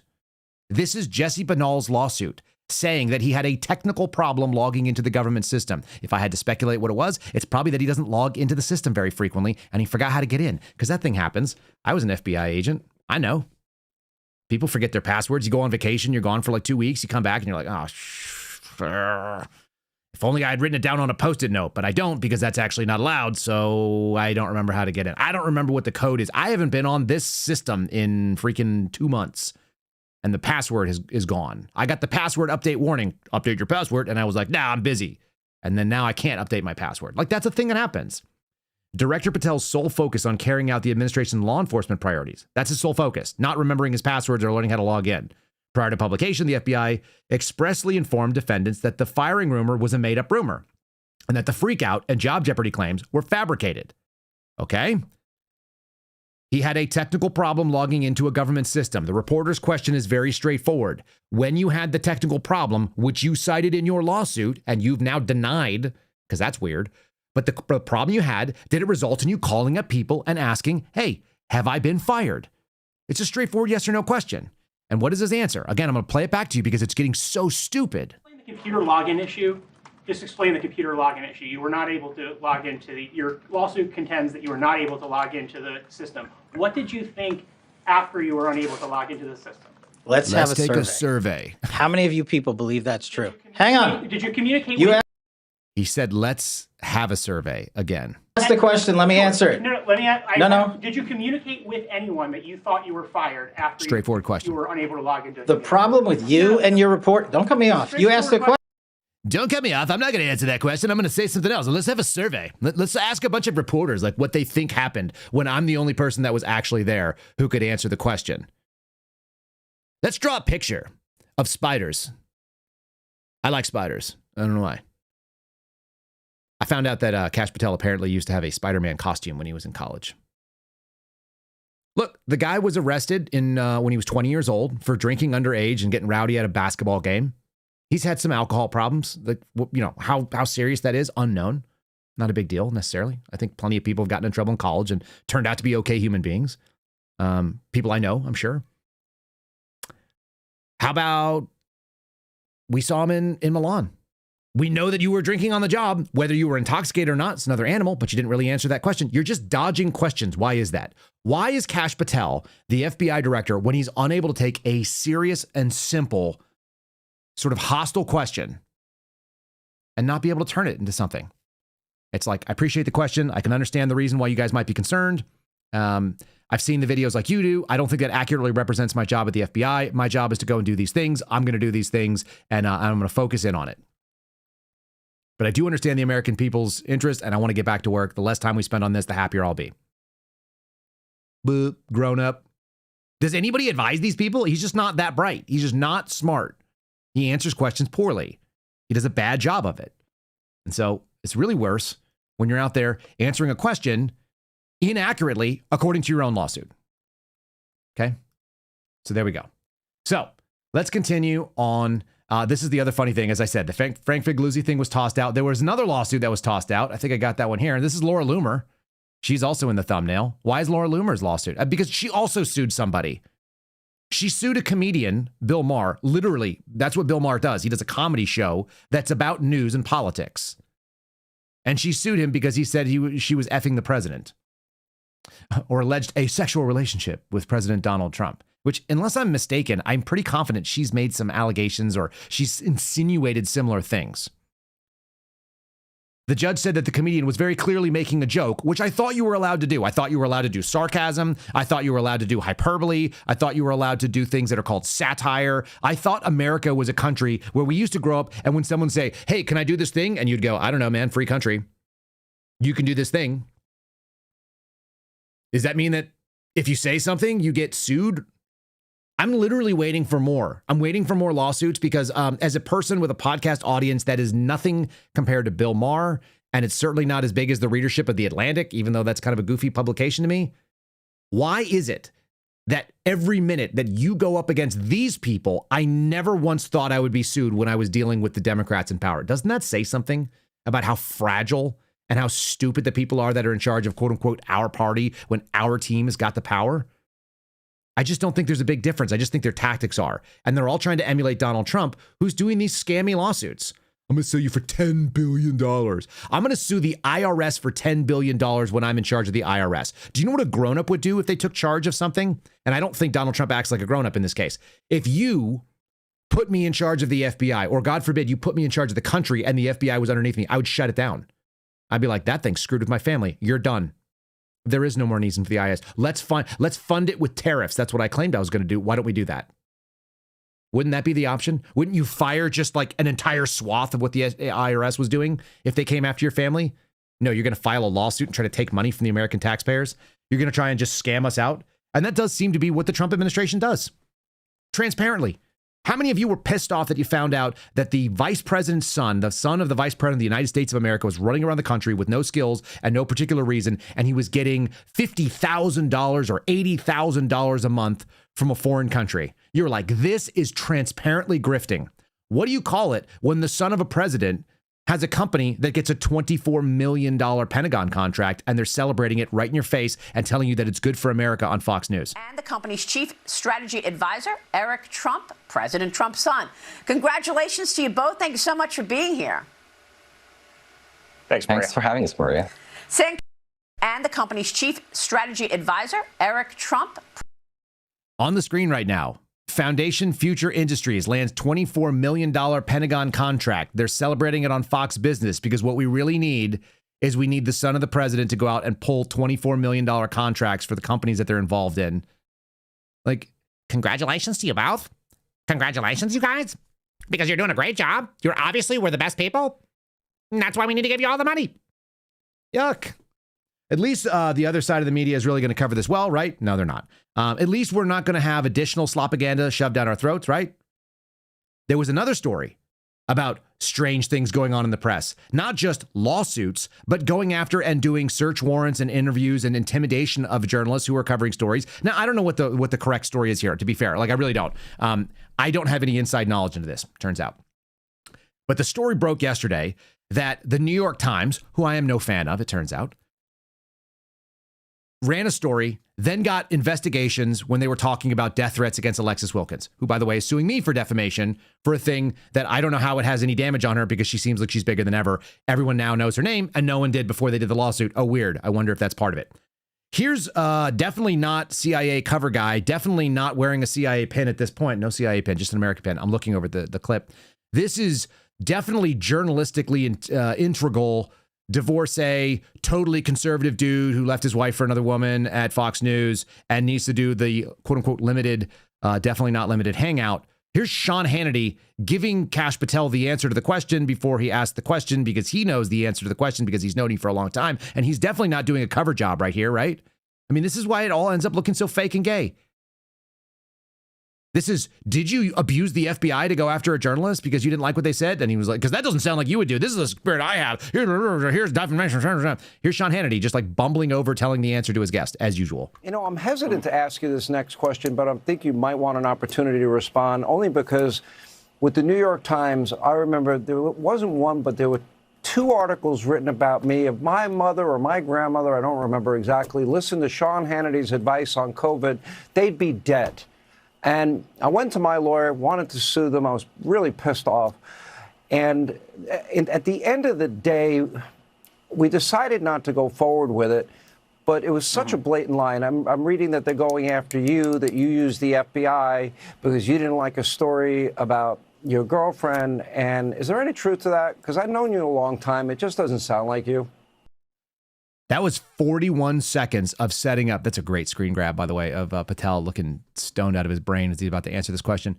Hannity just told you a story about how he wanted to sue someone because they said mean things about him online, and they eventually decided not to do it, but they really wanted to. Maybe we should put Sean Hannity in charge of the FBI. I'm sure he wouldn't abuse that at all. He went to his lawyers, and they said something like, Sean Hannity would have killed my grandma, and, And that doesn't sound like you would do that ever, Kash Patel, a guy who totally just dropped a $250,000 lawsuit on and can't answer simple facts. Why can you not answer simple facts? Why can't you just answer the questions being asked? I don't know. Let's have a survey and see what Kash says. Absolutely not. The reality is, and thanks, Sean, is that this same reporter delivered a baseless story which caused a direct threat of life to my girlfriend. And that's not me saying. This individual has been charged, arrested, and is in court. And he said, as a direct result of the New York Times reporting, he wanted to take a rifle and canoe my girlfriend's face.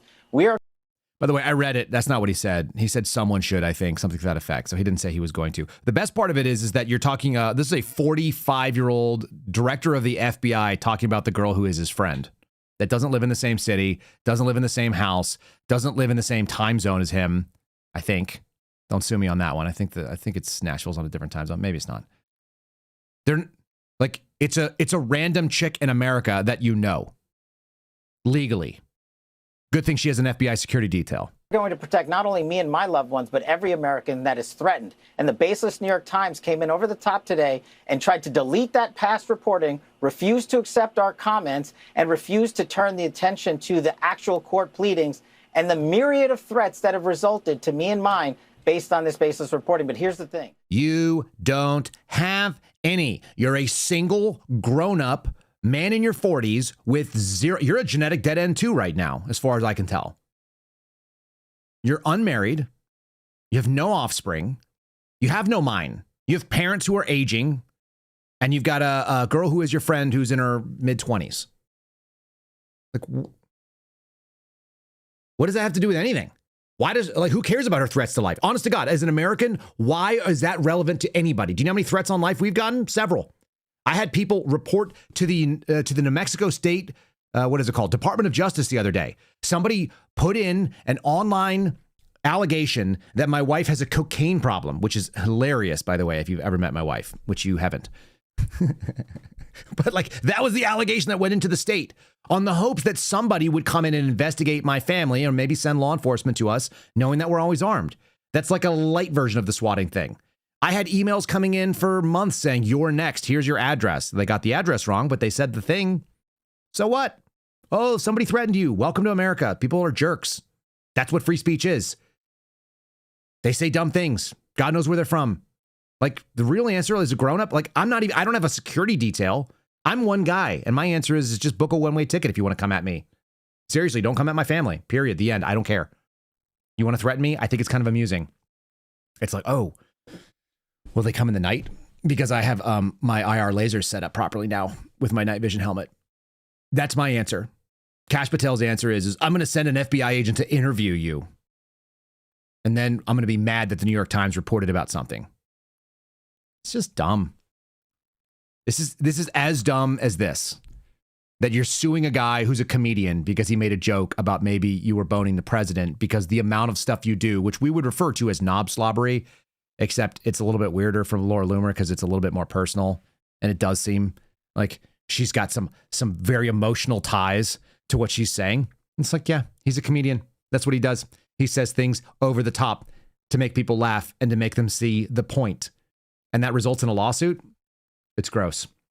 And not to be outdone, the New York Times, who, as I said, I'm no friend of the New York Times, they also put out this story. The Capitol police officer swept up in a January 6 conspiracy theory. Shaie Kirkoff was wrongly implicated in the notorious Capitol Hill pipe bomb case. Can she ever fully move on? I'm going to put her, that's a lady. There's a man with a beard. You guys are seeing that. It's a nice beard, by the way. That's Dan Dicker, the boyfriend, or a boy who is her friend. And then there's Shaie Kirkoff dressed like me in a family portrait for some reason. And she's wearing a men's dress shirt. At least that's what it looks like to me. And a men's, I'm gonna guess I have that zip up that looks like a Merrill zip up, and jeans. And they're both wearing like athletic-y running shoes. I'm not kidding. If you've not seen this, you need to come check it out either on Rumble or YouTube or whatever. This is a story. There will be a link in the Rumble and the YouTube comments. This is, I don't know what here's the story, written by Karina Knoll. By the way, let's just go through the anatomy of this story because it's fun. Karina Knoll describes herself as, quote, I am a correspondent for the New York Times covering California. I mostly write about the Golden State, but at times may focus on other parts of the country. Like, what the F does that mean? What does that mean? I focus on California, but at times I focus on things that are not California. Okay, terrific. My focus is narrative writing. Shut the fuck up. Are you? I shouldn't have said it that way. Your focus is narrative writing? Illuminating people's personal stories through a tale to help readers understand an issue or a news event. Okay. So, yeah. So your focus is on narrative writing that's on the Golden State, but sometimes not the Golden State. I've written stories about the killing of a man known as the Compassion Guy, a family fleeing the fires in Maui. Whatever happened to that? OJ's final years in Las Vegas, a veteran trapped in the snow trying to get to his dying wife, 2 teens orphaned by COVID, and a mother surrounded by fire. I don't even know what that means. Anyway, Karina Knoll wrote this. And she wrote the story, and she leads off with the phone call that Thursday afternoon brought an emphatic demand. Report to the CIA office immediately. Which CIA office, I wonder? There are many. Shaie Kirkoff had been with the agency for 4 years and would normally have been at work then, but her schedule had been altered during the government shutdown, so she was enjoying a day off, curled up in her living room. The dogs nearby. Which dogs? Because they have one dog. This has been done many times, by the way. We already adjudicated this. Remember, she was exonerated because there was a video of her playing with her puppies, but then they said it was her caring for her dog, and then they showed it was just a dog that was asleep and her voice was off camera. her dogs nearby. Which dogs? I hope they actually discuss that she has multiple dogs now. Wouldn't that be funny if they actually got another dog to be able to substantiate the previous false claim made by CBS? It did not cross Ms. Kerkhoff's mind to decline or demand more information from her supervisor. She'd made it a habit to be professional and upbeat, having chosen law enforcement because she believed she could be helpful to the community. So helpful. Okay. At 31 years old, her enthusiasm for her career had already been tested, and in an unimaginable way. Her first job in D.C. was as a Capitol police officer, and she faced off against the mob of rioters on January 6, 2021. And then she used potentially deadly force in a scenario that was not allowed to be used for deadly force. She relived the insurrection while working with federal prosecutors and testifying in 2 criminal trials, which I would say makes you a limited purpose public figure. You know, because there's a story in the New York Times about you right now, and you went and you testified in some of the biggest and the first trials that have ever happened in Washington, D.C. All right, but whatever. Then she watched those convictions unravel when Donald Trump pardoned hundreds of the day's participants. She'd gone on to join the CIA, you know, like you do, where she received multiple promotions and performance awards. I know what that's like. But then she arrived at the federal building in Virginia on November 6th of 2025, and she was told to join 2 FBI agents in a windowless conference room. The agents had come, they said, because of what had taken place on the night before the storming of the Capitol on January 5th, 2021. Surveillance cameras captured someone placing pipe bombs near the headquarters of the Democratic and Republican National Committees. The bombs did not detonate, but their discovery the next day diverted law enforcement resources away from the Capitol as the riots broke out. This is a very interesting line right here, people, and I'm going to call your attention to it because I find it interesting. It apparently diverted law enforcement resources away from the Capitol as the riot broke out. That obviously would be the status of a internal inquiry or some sort of investigation that was done by Capitol Police to figure out what happened there, right? They certainly would have done that. They wouldn't have left that off their analysis of what happened on January 6th because it diverted law enforcement resources away from the Capitol, right? Just keep that in the back of your brain for a little while. Not today, another day. The case had famously remained unsolved. I wonder why. However, Ms. Kerkhoff said the 2 agents informed her that they had recently uncovered some online chatter concerning a new suspect. And then the questions began. All right. So that's called a ruse interview. That's what the FBI does when they do a ruse. They give you a false premise and then they talk to you. And it's not totally false. Where had she been on the night of January 5th? Who was she with? What sort of training did she have in building bombs? Did she own a certain type of sneakers? Would she hand over her phone because she was now under investigation? The January 6th attack inspired conspiracy theories almost from the moment that President Trump's supporters overcame the police and charged into the Capitol. The one that gained the most traction was that it was a Fedsurrection, an inside job orchestrated by a network of law enforcement officers intending to sabotage Mr. Trump. Yeah, that's because that's what the former deputy director of the FBI said. That was a Dan Bongino clip. Happy to produce it if you guys require it. The false narrative had been promoted by extremist groups, right-wing pundits, members of Congress. Even Kash Patel, the current director of the FBI, and his former deputy, Dan Bongino, seemed to support that claim at one time. No, not seemed to.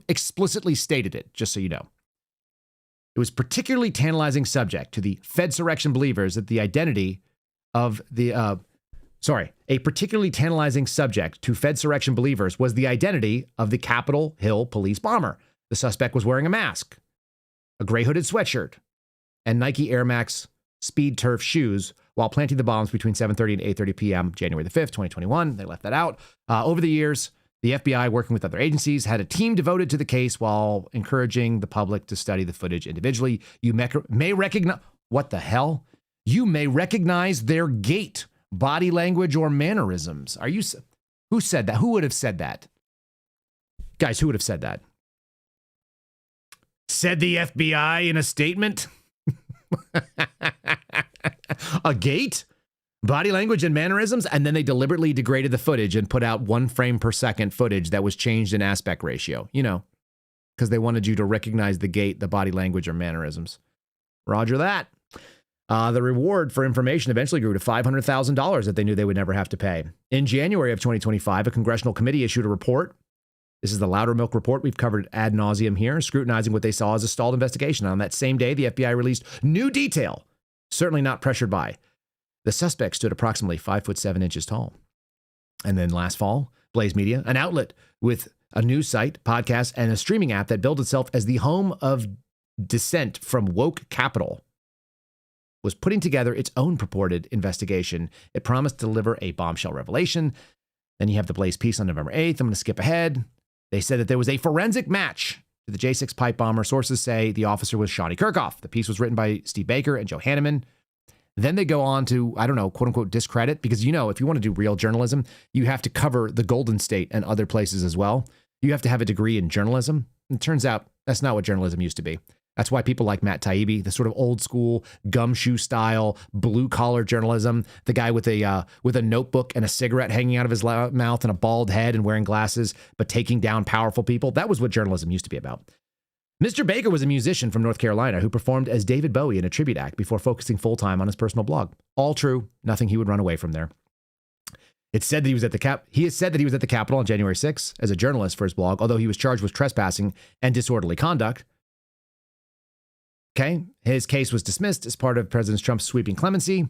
Mr. Hanneman lives in Wisconsin and has previously written for the Wisconsin State Journal as well as the Epoch Times, a publication that has been tied to the Falun Gong religious movement and that has published right-wing misinformation. No allegation that Joe Hanneman has published anything that was not true. The organization that he worked at did, allegedly. Misinformation, by the way. Okay. In their story, Mr. Baker and Mr. Hanneman said that they had arranged a forensic study of Ms. Kerkhoff's gate by an unnamed analyst. The quote-unquote software algorithm, the story said, showed that it was a 94% match to the pipe bomber. The analyst said that the match was closer to 98% based on visual observation. The story also included findings that have been confirmed by several anonymous intelligence sources. They got no problem with intelligence sources as long as they are their own. Okay. The writer said the quote-unquote gate analysis, they just said that people might recognize the gate, did they not? That the FBI said it. Now we're going to go say quote-unquote gate analysis. Had been done using security footage of Ms. Kerkhoff as well as footage of her playing soccer 8 years prior, and then comparing to the January 5th video of the suspect.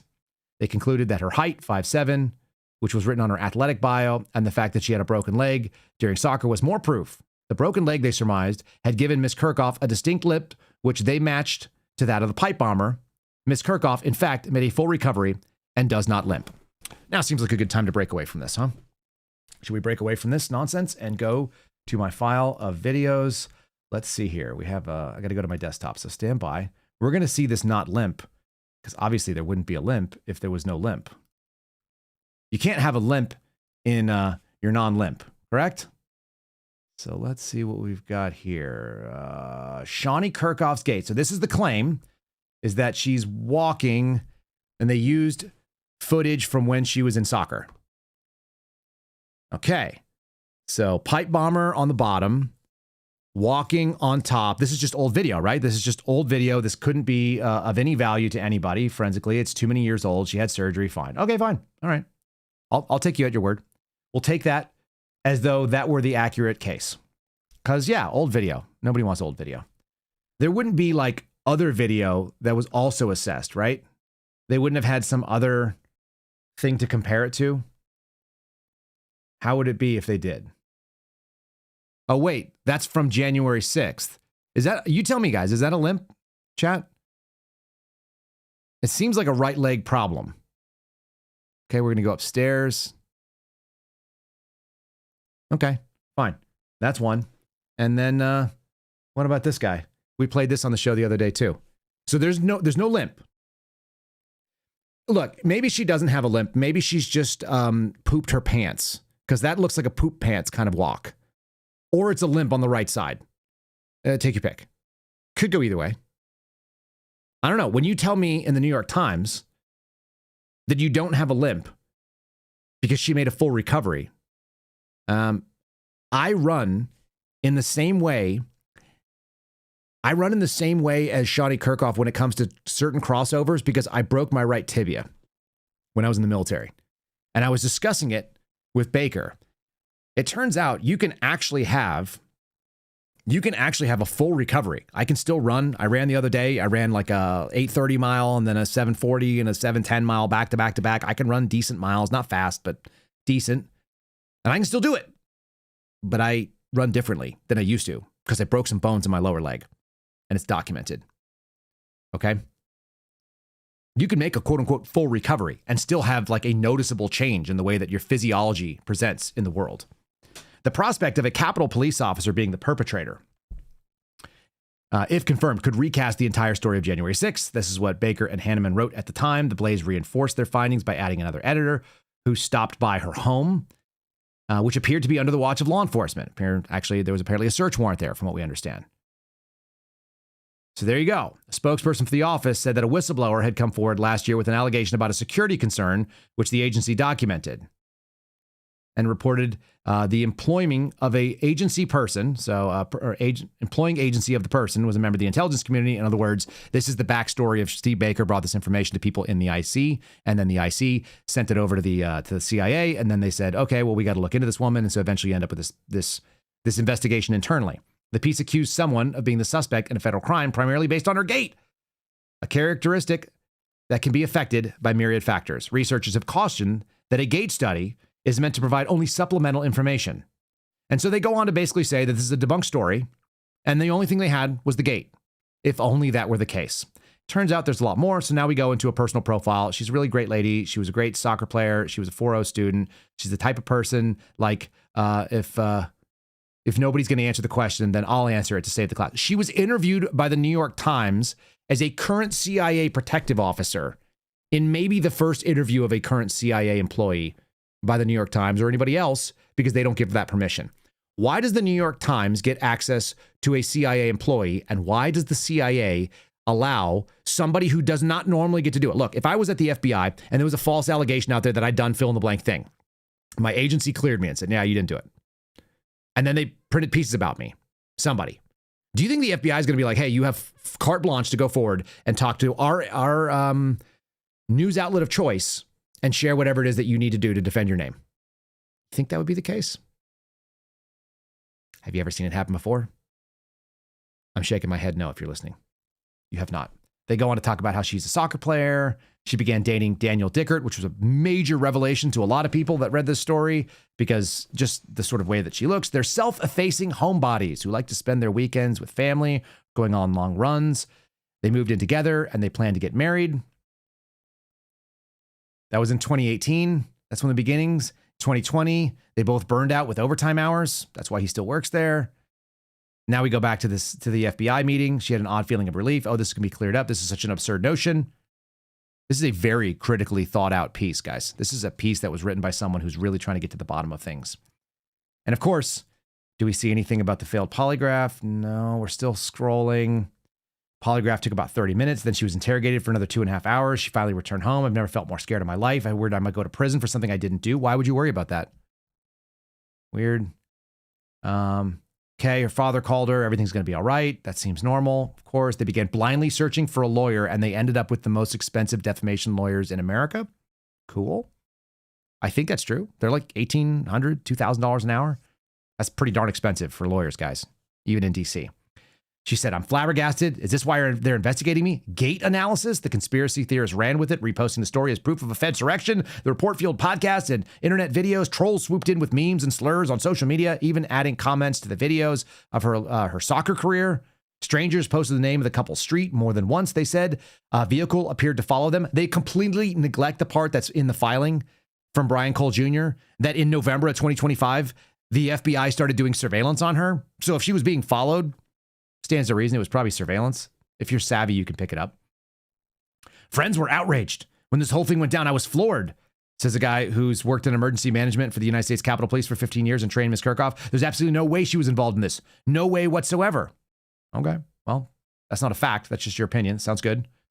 There were also acquaintances who seemed on the fence. They seemed unsure who to trust. Ms. Kerkhoff, Ms. Dickert became recluses. They stocked up on frozen food. They hunkered down at home. Guys, having had the government come after me personally, I've never stocked up on frozen foods and hunkered down at home. Very strange. Okay, mom died of picking her out of cancer, so now we've got a little bit of sympathy going on. I mean, this whole piece is just like fluffy. It's as fluffy as the weird picture of them standing in the woods. I feel like I'm belaboring this too long here. This is the best, because this comes from the lawsuit. Video of her dog ultimately proved Ms. Kerkhoff's innocence in the first time in the history of alibis. And more importantly, now we're back to one dog, not dogs. Video of her dog ultimately proved Ms. Kerkhoff's innocence. When she was first questioned about her whereabouts on January 5th, 2021, she could not recall. Nearly 5 years had passed. This was the biggest day of their life. They don't remember what they did the night before. That's interesting. I don't know. It's a little interesting. Images from her phone reveal that she and Mr. Dickert had been in their living room, laughing about how their new greyhound Bella was twitching in her sleep. Is that the same as playing with puppies, or is that the same as caring for your dog to stare at a dog that's on video? In one video, according to court documents, Ms. Kerkhoff can be heard saying, not seen, "Can you see her neck vein sticking out? Do you see it?" Well, that's it, guys. Case closed. Can you see her neck vein sticking out? Do you see it? That's the end of that case, obviously. But then a mutual acquaintance had connected Ms. Kerkhoff with Steve Bunnell, a lawyer who'd previously worked at the Department of Homeland Security and the United States Attorney's Office in Washington, D.C. Now, he didn't just work at DHS. He was the general counsel, as I recall, for DHS. He was the top lawyer for the entire Department of Homeland Security, like $150 billion governmental department. It's just totally normal that like a line officer at a GS-12 or a GS-13 salary is going to totally get to talk to the former top lawyer at DHS. That makes sense. Yeah. Having not worked at DHS, that's what I imagine that would be totally reasonable. Metadata showed that the video had been filmed nearly the same time the pipe bombs were planted. And after reviewing additional forensic evidence and confirming Ms. Kerkhoff's alibi, the agency cleared her of any wrongdoing. Which agency? The FBI declined to comment on their investigation to the Times. So wait, was this, they arranged a meeting with the FBI and prosecutors to give the video. So the FBI confirmed it? You guys think? Got it. Cool. On November 21, she went back to her job. Less than 2 weeks later, on December the 4th, she and Mr. Dickert were watching the news when they announced Brian Cole Jr. had been arrested falsely for the crime that he didn't commit. That's just me saying that, obviously.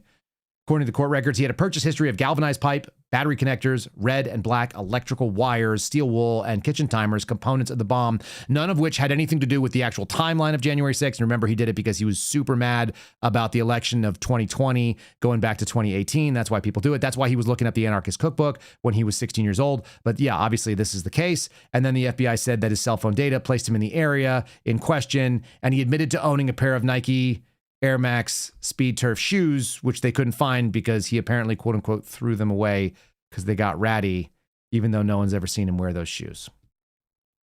Got it. Then he gave a confession after they bullied him for a couple hours, because that's what happens when you take autistic people and you put them in a situation where they have to transactionally answer questions. On that day, the Blaze removed the story, identified Ms. Kerkhoff 26 days after it was originally published. And then we go on to say that the editor-in-chief acknowledged in a statement to the Times that the removal was in response to the arrest of Mr. Cole. Baker was fired for serious editorial and legal review. You guys can have him. Well, he was on with, I think, Colonel Rob Maness yesterday. You guys can listen to that first interview after this piece came out. Hanneman resigned, I think, in solidarity. They started their own animal, and they're going to go out and cover it. He defended the gate analysis, saying it only left a 2 to 6% chance that the person seen in the video could be somebody else. I had no bias whatsoever. This is the problem when you have to try and prove malice. He was looking at two people seen with a similar gait.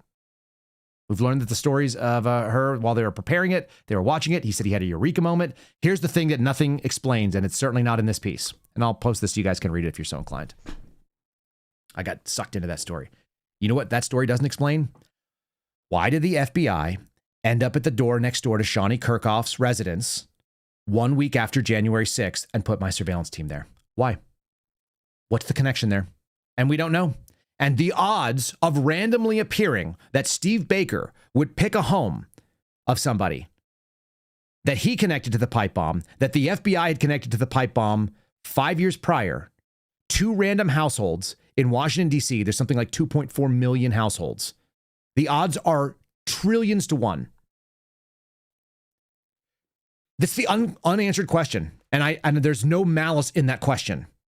If you tell me that we've identified through our investigative tactics that you are going to be looking at somebody who is linked to those locations 1 week away from although kind of flawed, a relatively competent investigative agency is going to put me right next door to somebody, and somebody else comes up with the same conclusion that that person, completely independently, without discussing me, without ever telling anybody. I mean, you have a limited number of households in Washington, D.C. that it could have been involved in, but it's like in the millions. How on earth did Steve Baker randomly appear at the next door where they shared a common wall and a common roof, and they had nothing to do with each other? Why didn't they appear next door to my house? I mean, the odds of like me finding out that the person I'm investigating is actually next door to me, it'd be insane. It'd be insane to have no connection to it at all. Anyway, there's no answer to that question. That's not me asking questions. That's me stating a fact that two doors randomly next to each other in Washington, D.C. have a trillions to 1 odds. And if there is no connection, that is the wildest, most insane coincidence that could ever be published. You couldn't make that up. And I don't think it was Brandon, because I know the process that it took to get to the first door. It involved looking at somebody who physically went to those locations, who did some things that are illogical. By the way, the guy who did that works for does missionary work on behalf of an agency that you can search the name of that agency and find that agency in the CIA's archives, because there's a history of connection there. And all of that has nothing to do with malice. And all of it could be very, very easily explained through a training exercise where someone did something they thought they were doing correctly. And then after the story comes out, like this is a problem and people actually noticed it, we didn't put our backup plan into action. We'd like to go ahead and erase the backup plan, just never talk about it again. And we got you covered.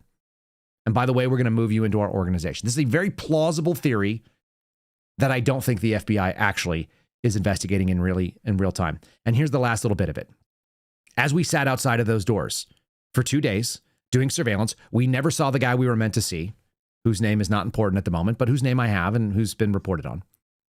The craziest part of it is, after 2 days, without clearing those subjects for their involvement in the DC pipe bomber situation, what we had was a surveillance team pulled.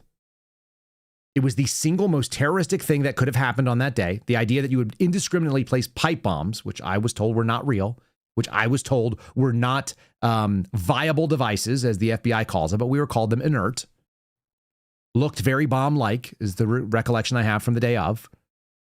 This can be substantiated by people who are on my team, by the way, who I can still call up on the phone and find. I have their phone numbers still. This is not a hard thing to prove. We were there for 2 days, like we were on so many other cases that were BS, like we talked about earlier, Kash Patel, the SPLC, all that kind of thing. We used to sit on garbage cases all the time. They would have us sit on the outside chance that something bad happened to them, that they decided to do something operational and dangerous, and we were there to intervene. We were there as a cover your ass policy for FBI management. They suddenly abandoned that completely and brought us in to go over leads that came in through the computer that literally anyone could do. It doesn't line up. It's not logical. I told my parents at the time, I told my dad, hey, they're pulling us off this case. I don't know why, but it seems weird. I offered to go knock on the door and find out what's going on. And the answer was like, you're gone back to the office. You'll never go back again. They never once put surveillance on that door again. Why? And it just turns out the person who lived next door was Shaie Kirkoff, who the story on the New York Times says was obviously debunked. You know what they don't mention until the end of the story? She failed a polygraph. Here's the second to last paragraph. The findings claimed that Ms. Kerkhoff failed her polygraph test.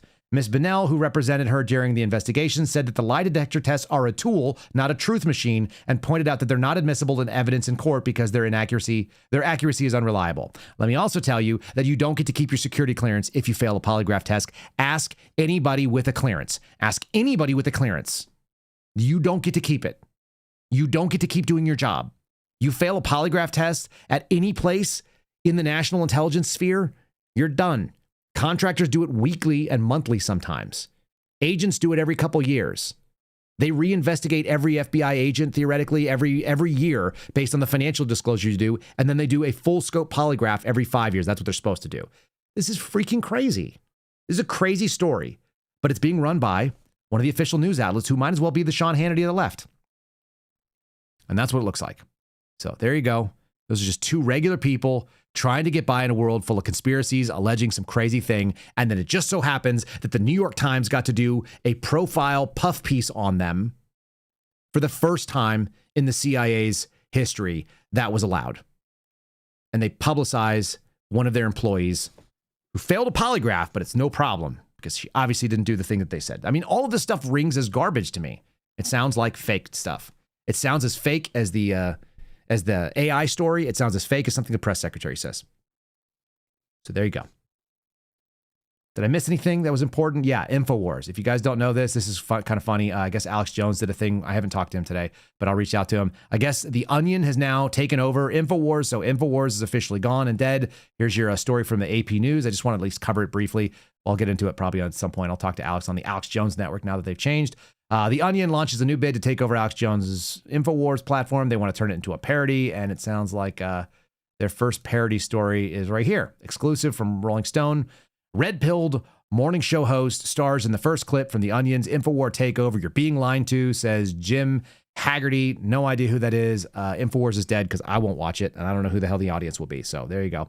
Take some guy who's out there who had the balls to say things that other people didn't say. And if you want to talk about defamation and you want to talk about the First Amendment, you should look at what happened to Alex Jones as a playbook. The fact that for words that he said that hurt someone's feelings, they ruled against him in the tune of $1 billion. You guys can't fathom what it would be like to have $1 billion hole to dig out of. Nobody can. So if Alex Jones says crazy things or takes off his shirt, which, by the way, he's just kind of Alex Jones is a performer. Always has been. He's performative. He's interesting. He's fun to watch. That's why. Acting like somehow $1 billion judgment against somebody. Fox News got $750 million in a settlement. Alex Jones got $1 billion from InfoWars. They tell you who's dangerous by who they go after. That's what I would say. That'd be something worth looking at. All right. Anything else I'm missing out on? Nope. I think we've hit everything. We've heard all the feelings that I'm capable of hurting for today. I think we've called all the lies that I'm willing to do for the moment. Let's see if we have something fun. Guys, if you have been watching and you have not liked already, would you go ahead and do that for me? Go ahead and like over on Rumble, like on YouTube. I will link all of the articles that were discussed today, which are in the public sphere, and they are topics of public conversation. And I have an opinion that is my own, it turns out. I'm allowed to have that. At least I thought I was in America. If you guys like what we're doing here, go ahead and give us a like, subscribe to the channel, and yeah, I appreciate you guys tolerating the Spotify ads that we do, because even though it's not fun to have things interrupted when you're listening, that is the way that these things work. This is the transaction that we have. I talk to you, you pay attention to me, the advertisers buy some space inside the program, they try to sell you something, it's transparent. By the way, we're doing something kind of fun, which I will just tell you.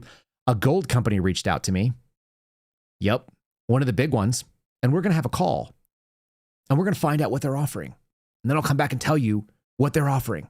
They let me know that Sean Hannity backs their product. So you know it's good. You know it's freaking good. You guys may even know who the gold company is. So that's kind of fun. All right, let's do something to kind of cleanse the palate, something to kind of drop off. I may just play this one more time for funsies, because I really did enjoy the cartoon of the press conference. And then I'll probably play you one more too. But let's get a little warm up of reminder. If you're explaining, you're losing, and people get to make fun of you. Thank you for coming, everybody. We would like to announce that Kash here will be suing The Atlantic for defamation. Do we have any questions? How much is he suing them for? I'm suing them for $250 million. Is there anyone else? Oh, yeah, bud. I got a couple questions for that duster. Oh, for fuck's sakes. No, thank you. Calm down, nerd. Hey, Kash, is this you? Say no comment. I have no comment. Holy fuck, bud. Even with your eyes, I could see that that's you. Excuse me, what's that supposed to mean? Just that your parents probably never had to tell you to look both ways before you cross the street. Excuse me, please don't make fun of Mr. Patel's eyes. Hey, does your girlfriend know you see people on the side? Hey, stop it. Okay, that one was kind of good. What are you talking about? Whose team are you on? Hey, when's the discovery for this lawsuit? I want to know when to get my fucking popcorn ready. Discovery? What discovery? Legally, they are allowed to do a discovery and find out if you are in fact being defamed. Wait, what? Even while looking in two separate fucking directions, you never saw that one coming, did you, bud? Wait, are you laughing? No, of course not. We're all just super jealous you could read two books at the same fucking time. Just follow me, you duster. It's the two books at one time that gets me. All right, how about some unity? Can we get some unity between the racially diverse communities of America and try to bring some words back that are fun? Duster is a new one on me, but how about some old ones like Buster? I think we got that one. I would like to request that you also bring back Mark-ass Busta. Yeah. In return, we will bring back Scallywag and Rapscallion. Thank you for your time on this matter. Please be prompt in your response. That specific request is going to be left up to the California blacks. California Black here. I can confirm that we will bring back Mark-ass Busta. I would love if you brought back Cruising for a Bruising. The white delegation sees no reason we can't bring back Cruising for a Bruising. In exchange, we request that you bring back Jive Turkey. Jive Turkey? We can bring it back. It's going to cost you, though. At the bare minimum, we're going to need, for Pete's sake, in return. As a delegate for the White in Texas, I'm going to go ahead and say that we can bring back For Pete's Sake, because for Pete's sake, you can tell Kash Patel is cruising for a bruising. I like it when people say funny things from old days. Those are fun. Yeah, it can be real good. My buddy also, I'd like to bring back dunderhead. I don't know if you guys have ever called anybody a dunderhead, but that was my favorite insult that my friend came up with. He would say it in a booming voice. If you did something stupid, he'd say, dunderhead. And I'd be like, yeah, I feel like a dunderhead. All right, dunderheads. Love you guys. Thanks for tolerating the court case. The update is that we have moved our position forward. We did a pretty decent job of it yesterday, whatever it was. Sat there and got to see that the DOJ is still resisting us, but I think that they're in a less good position than they were before we started the day. I got to testify. The attorneys for the DOJ made a mistake. They let someone who talks for a living answer a question with no end. Do not open end questions to Kyle Seraphin. I will run you over. I actually ran her over, and the judge, I think, sided with us based on what he heard. She probably might hear this. They smirked when they said that my job now is that I run a political podcast. So that's fun. All right. See you guys on the other end. I will see you for Friendly Friday tomorrow morning. We should do that. And I'll be doing the call-in show tonight so I can hear what you guys... No, we're not doing the call-in show tonight. I have to take my kids to a trampoline park. So that's like the most like generic dad thing in the world. We'll be doing a trampoline park tonight. Tomorrow, we'll do a Friday special where we get to call in and I get to hear what you guys say. So if there's some of you don't have a date on Friday night, I'm your date. And we'll do that. And my wife will have to just be without me for an hour. All right. God bless. See you on the other end. Thanks for listening to the Kyle Seraphin Show, streamed live weekdays on rumble.com/Kyle Seraphin. Follow Kyle on Twitter, Truth Social, and Instagram @Kyle Seraphin.